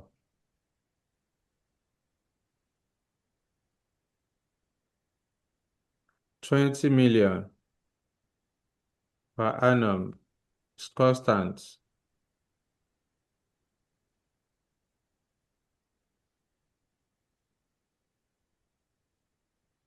So after this, we then get our free cash flow to the firm. So what do we have for each year? Let's move faster. Year 6, 162. Yeah, 162. Year one, 85. Pardon? 85, year one. 85. Year 5, 160. 101, year two. Okay.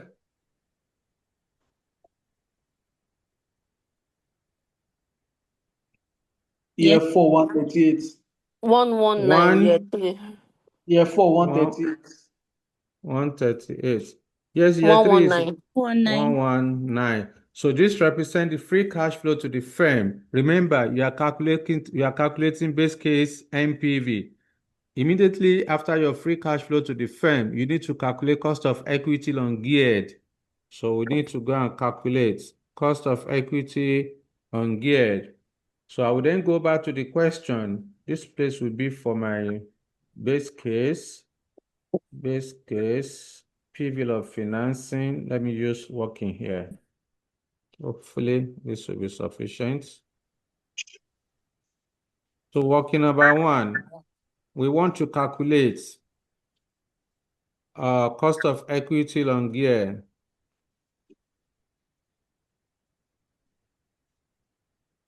Remember, I gave you three methods or three ways of calculating cost of equity on gear depending on the information available.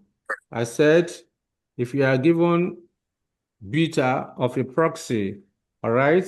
So you carry out three steps. Step one is to identify the beta. Step two, you ungear. Step three, you calculate cost of equity using capping. You don't re-gear. Then the second method is if you are given cost of equity of a proxy. Under cost of equity of a proxy, you are supposed to calculate cost of equity on gear using Miller and Modigliani formula. Okay, then the third method is if you are given WACC of a proxy. So WACC of on gear is the same thing as cost of equity on gear. All right, this what we discussed in our previous class under adjusted present value. So in this question, we are given asset beta of 1.1. That means we identify the beta, we ungear the beta if it is geared, then we calculate capital asset pricing model. So I can come here, since asset beta of 1.1 is given, or I will just say asset beta of 1.1 is given. Okay, let me just continue. Since asset beta of 1.1 is given, the following procedures are cost of equity on gear will be calculated as follows. So step one, you identify. So the beta given, we are given asset beta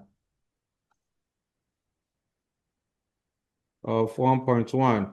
Asset beta is an ungear beta. Therefore, we are going to skip step 2. No need to ungear again because asset beta is already on gear. So I will just calculate my capping. Okay, that's all. It's not difficult. So capping is risk-free rate plus beta into market return minus risk-free rate of return.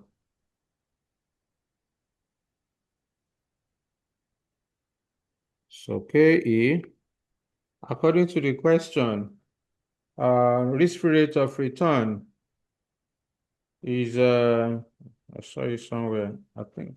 The risk rate of interest is assumed to be 6%. Market return is 13.5. So here is 6 plus beta of 1.1, 13.5 minus 6. Give it to me. Cost of equity on gear, 14.25. 14.25%. That's it.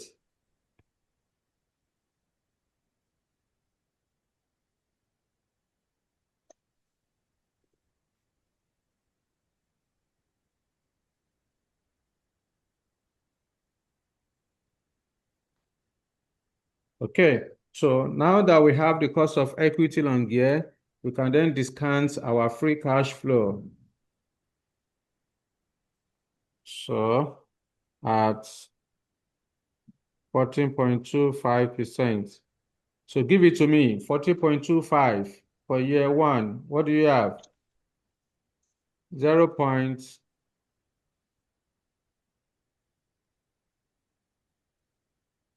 0.875. Are you feeling sleepy? Is that Ijoma or who? 0.875. 875. Next Zero one, 0.766. 768. Next, 0.66. 0.671. 67. One. Year two Next, is 766, not 768. 766.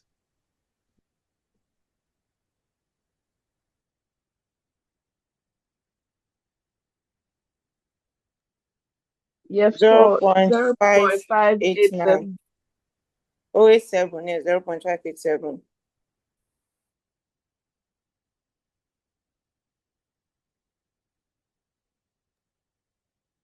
0.514. 544. 514. 514. I tested you. 0.450. 450. 0.450. Okay. So let's calculate the present value.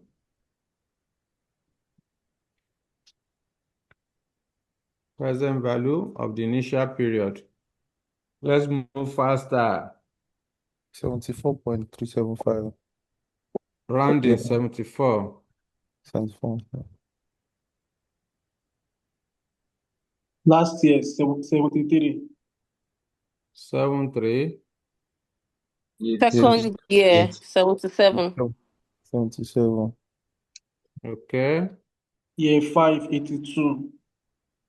Third year, 82. 80. 38. 80. 81. Fourth Year year, 4. 81. So let's add it up. So this is the present value of year 1 to 6.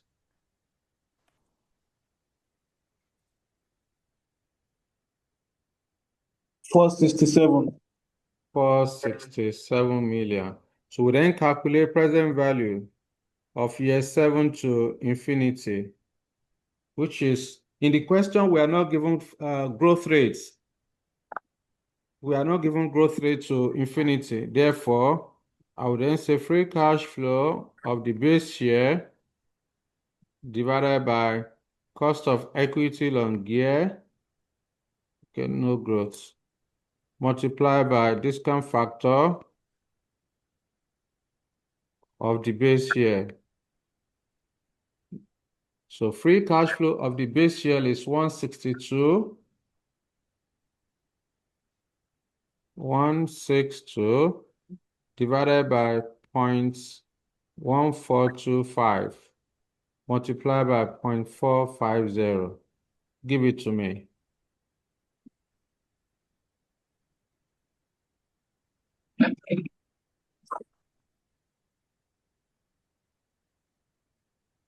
Five one one two.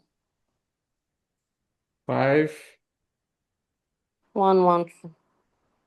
112 512. Yes, 512. 512. Sorry. So are you seeing why Is already? I wanted to say point. Sorry. Okay, so add it up. 979.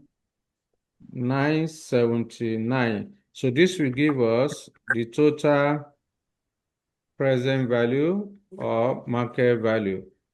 Now, that's not all.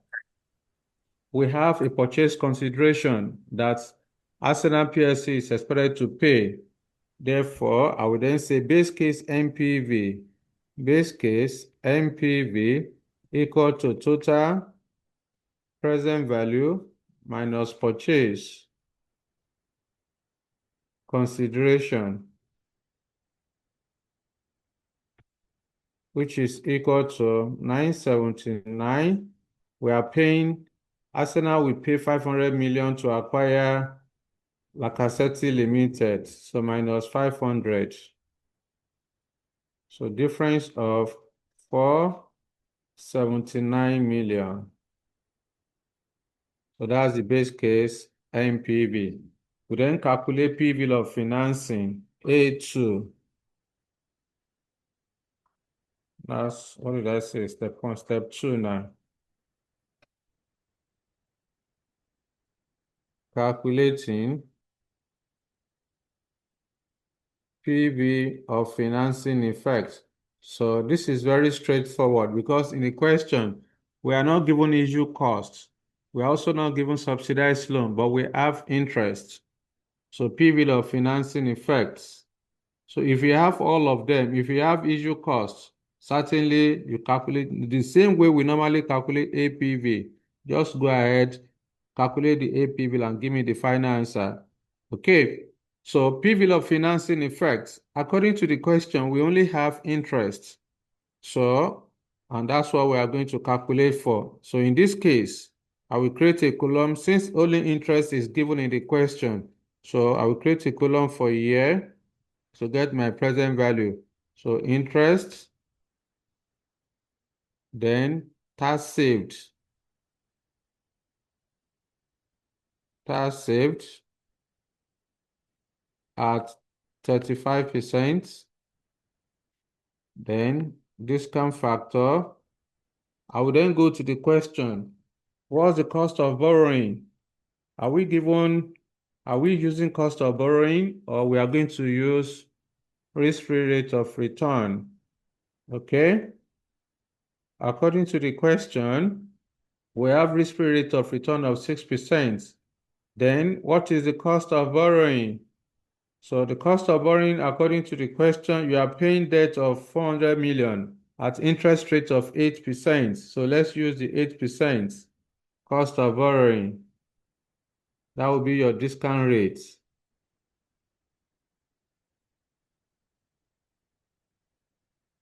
Then we have the present value. So year 1, year 2, year 3, year 4, year 5.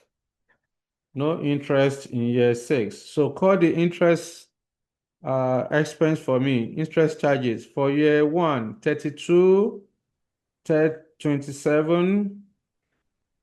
20. So we have 32. Is it 30? Okay, let me. Yeah, you have 32, 27. 32, then 27, 22.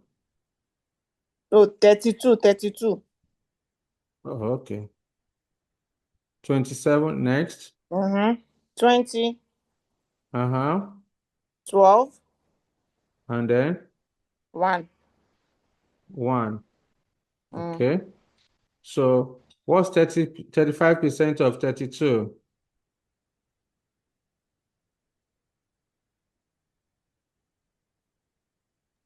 11. 11. Okay. 35% of 20. Or 27. 9. Sorry, 9. Okay. So 35% of 12. 7. 4. Pardon? 4. 4. Okay. So let's find the discount factor for year 1 at 8%. 0.926. 0.926. Next. 0.857. 857. 0.794. 794. 0.735. 735. 0.681. 681. So let's multiply the tax saved. Multiply tax saved with the discount factor to get the present value.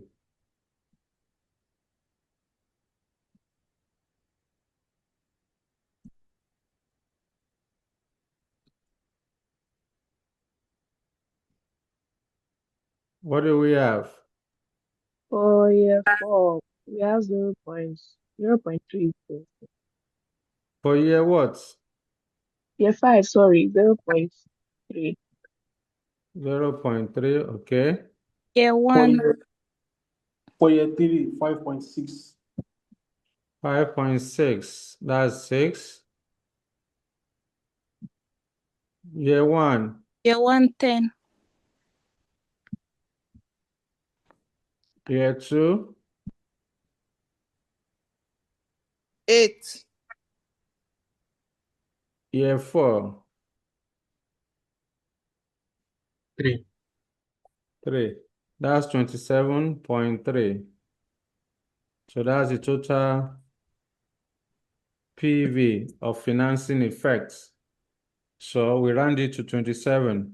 So step 3 says you should calculate APV. Calculating adjusted present value. Figures in million. So I will then come here. The base case. Net present value. We calculated 497.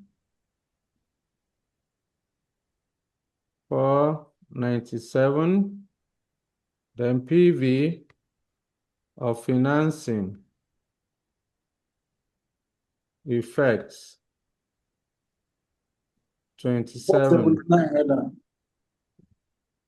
Pardon? Base case MPV 479. 479. Okay. Sorry. Thank you. 479. Error of mind. 479. Let me push you to the front. 479, then 27. Add it up. 506. 506. This represents adjusted present value, also known as corporate value. This is the post acquisition market value. From this, we are going to pay debts. Step 4 now. You want to determine equity value. So calculating equity value. This represents the difference between the post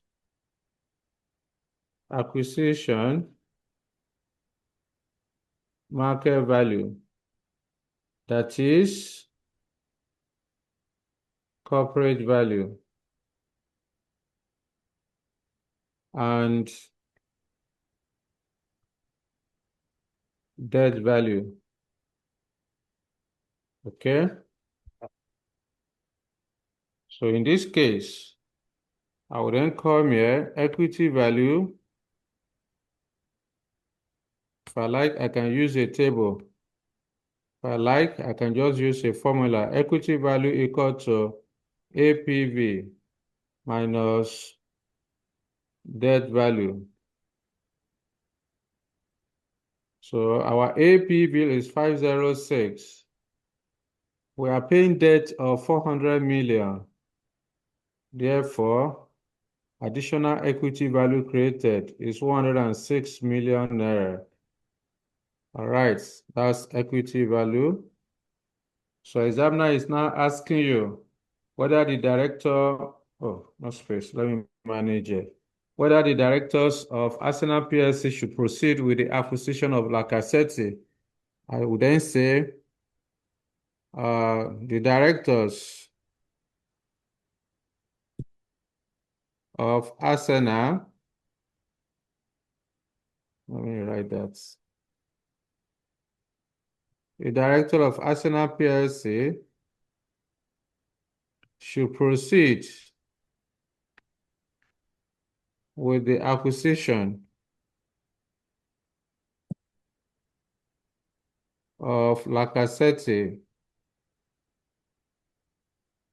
Limited, since it will generate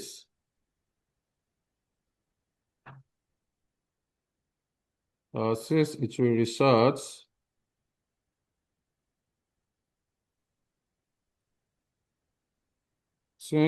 will result in additional equity value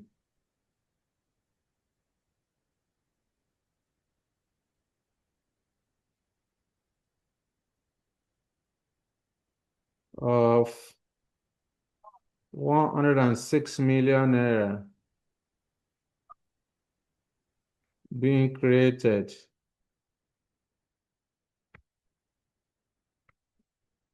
All right.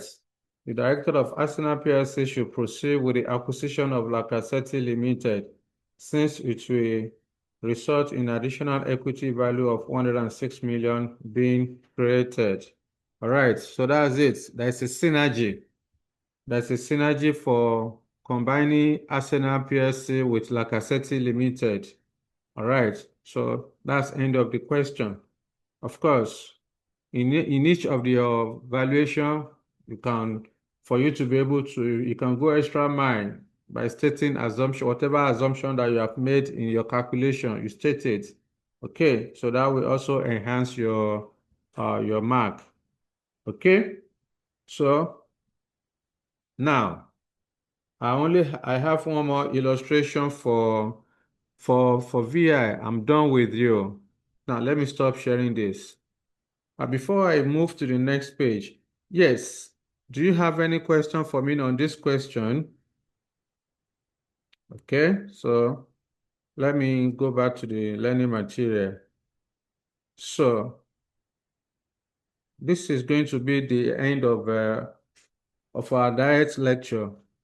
For my online people, I have scenario number 1 outstanding with you. So I'm going to provide you with the with the video recordings on that. So this is the question here, is very straightforward. Okay, so I will share it with you. Then this illustration number 7 or 8. This illustration number 8. Okay, this illustration number 8. So no, number 9. Yeah, this illustration number 9. I've also solved the question, so I will provide you with the workings, with the workings, and then the video recordings of that. Okay. Or the best bet will be that on Friday, I already have other engagement on Friday. I have a skills level. Yeah, I have already engaged skills level for that Friday. And Saturday, I have a function. So in any case, that's it from me. So I'm going to forward to you the solution to illustration number 9 and also illustration number 1. I've already solved illustration number 1 for you, a co-PLC. Okay? So that will be that. Yes, let me know if you have any question for me before I bid you bye to say my final words. Okay. Any question for me? All right. So, just like we have been telling you all this while, anything that has a beginning must have an end. Effective from tomorrow, today is 28th of April, which means that your exam remain 20 days, 20 days to the D-Day. All right. So please, I beg of you, just like we'll be saying or we'll be telling you from day one up to this moment, you have responsibility to devise a means of succeeding and passing your exams. You are the one, the onus is on you. You are the one paying the money for lectures. You are the one paying the money for exam. Some of you jump fence. Maybe you are coming from Makati institution, right? So you jump skills and they move to professional level. You pay so much for exemptions, all right? So all these expenses, you have to make them count. Your sacrifices of attending classes every night, you have to make it count. Your sacrifices of, for those of you in physical class, of attending classes every Saturday and Sunday. Some of you are Christians, you're supposed to go to church, but because of ICAN, you could not go. So all these efforts, you have to make them count. If you like attend lecture from now to eternity, if you don't read it, there is no way you are going to pass that exams. Therefore, guys, you still have sufficient time for you to do well in this exam you want to write. This is the time for you to now consolidate on your gain. All the things that you have gained so far from January to date, you need to consolidate them. Like I told my skills level students, don't make your preparation to be like Arsenal Football Club. You know, Arsenal Football Club has been leading the table, the EPL table log for the past 7 months. A month to the end of the season, they started losing matches. So don't make your preparation to be like that. This is the period for you to re-strategize. This is the period for you to reinvigorate yourself. It is normal that fatigue may want to set in, particularly after you have concluded your lectures.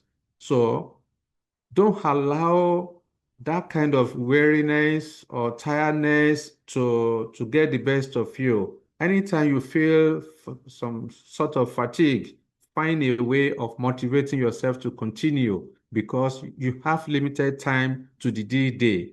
Like I mentioned earlier, your exam is just about 20 days now, okay? 20 days to the D-Day. So all your effort, remember earlier 20 by January, in January, you have a New Year resolution.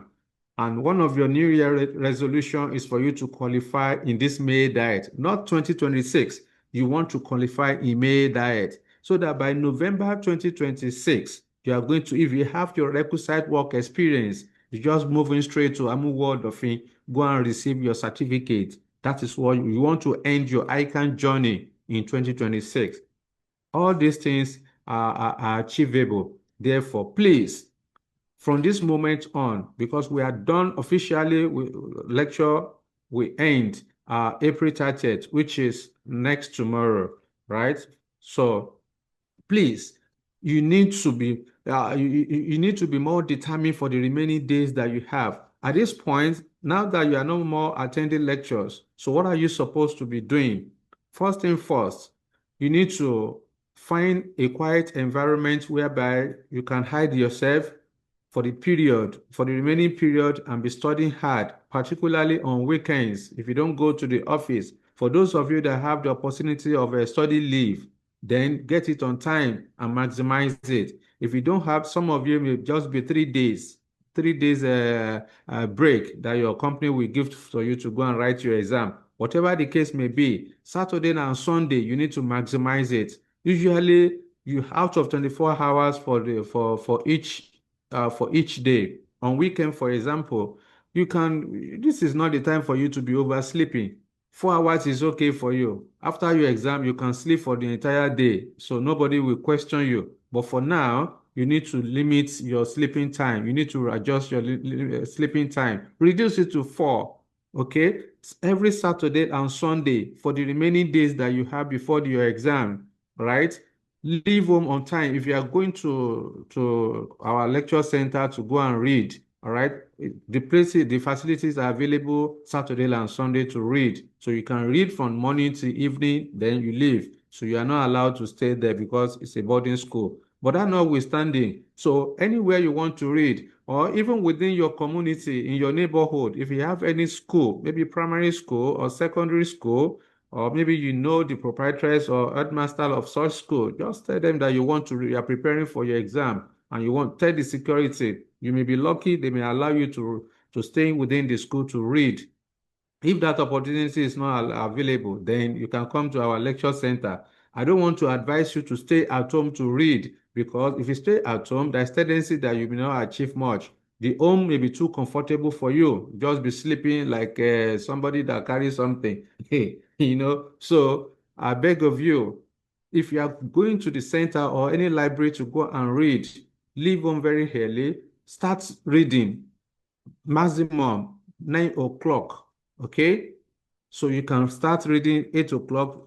So start from 9. Once you get to the center where you want to read, start from 9. You can pick it, take it from 9 o'clock to like 1 p.m.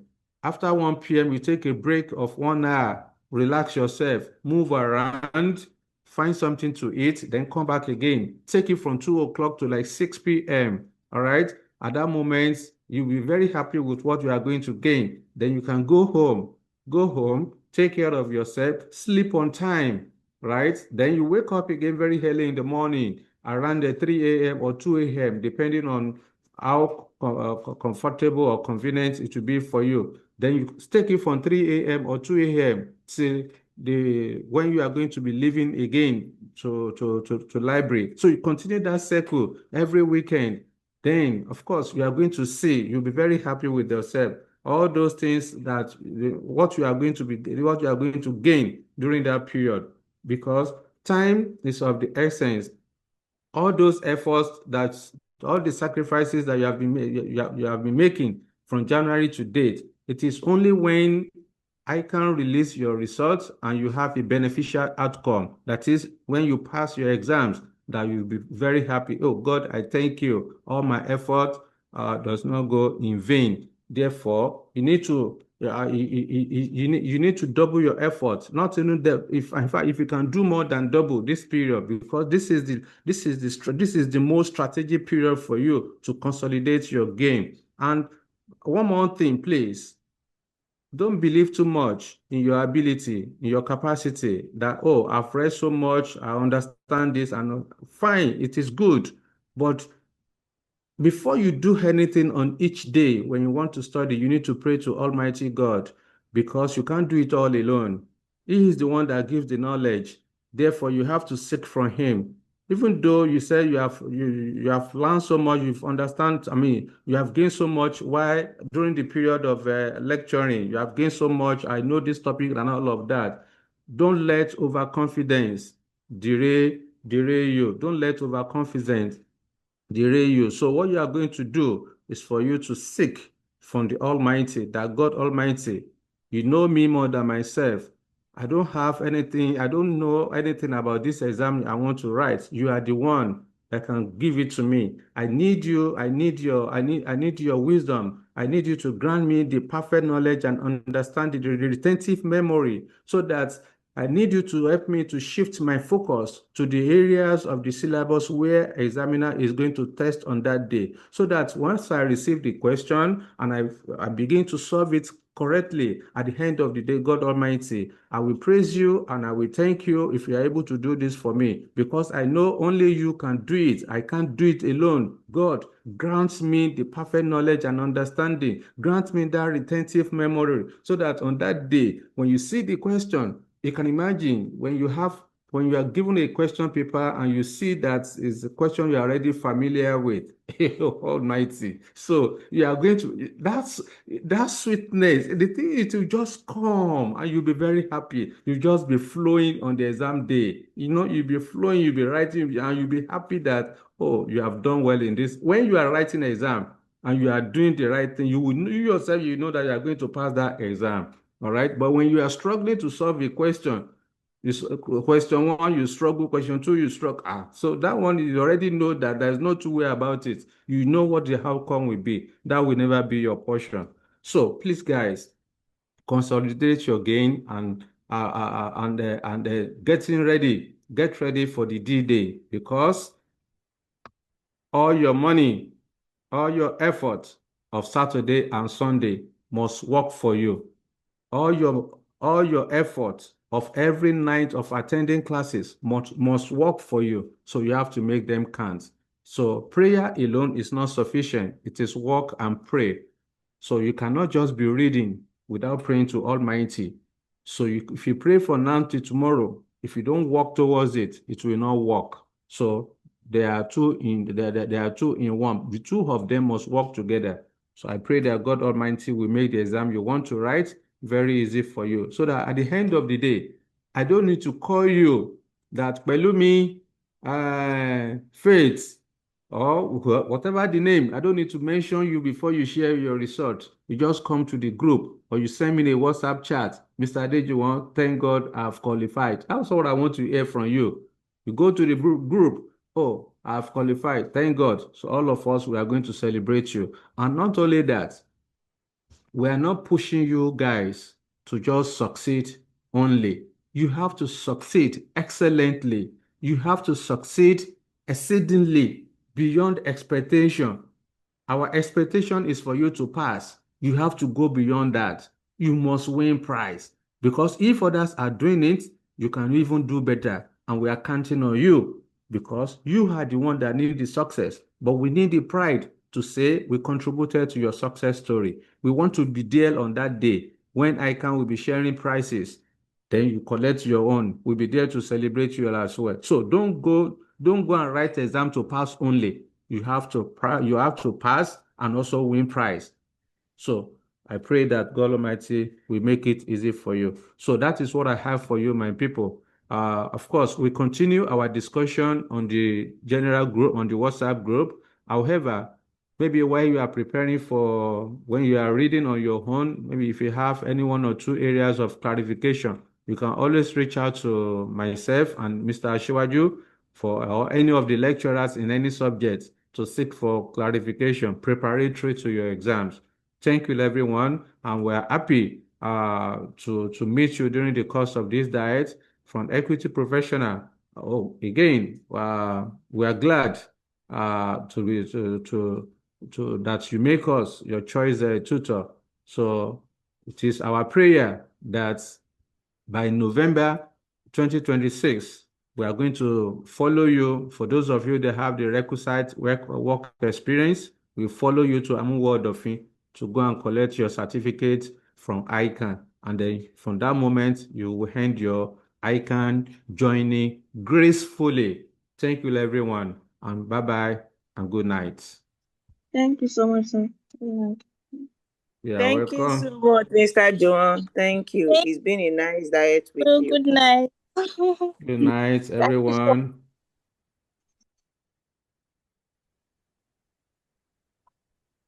Thank you. Thank you. Yeah, you're welcome. Thank you, sir. Good night. You're welcome. Good night.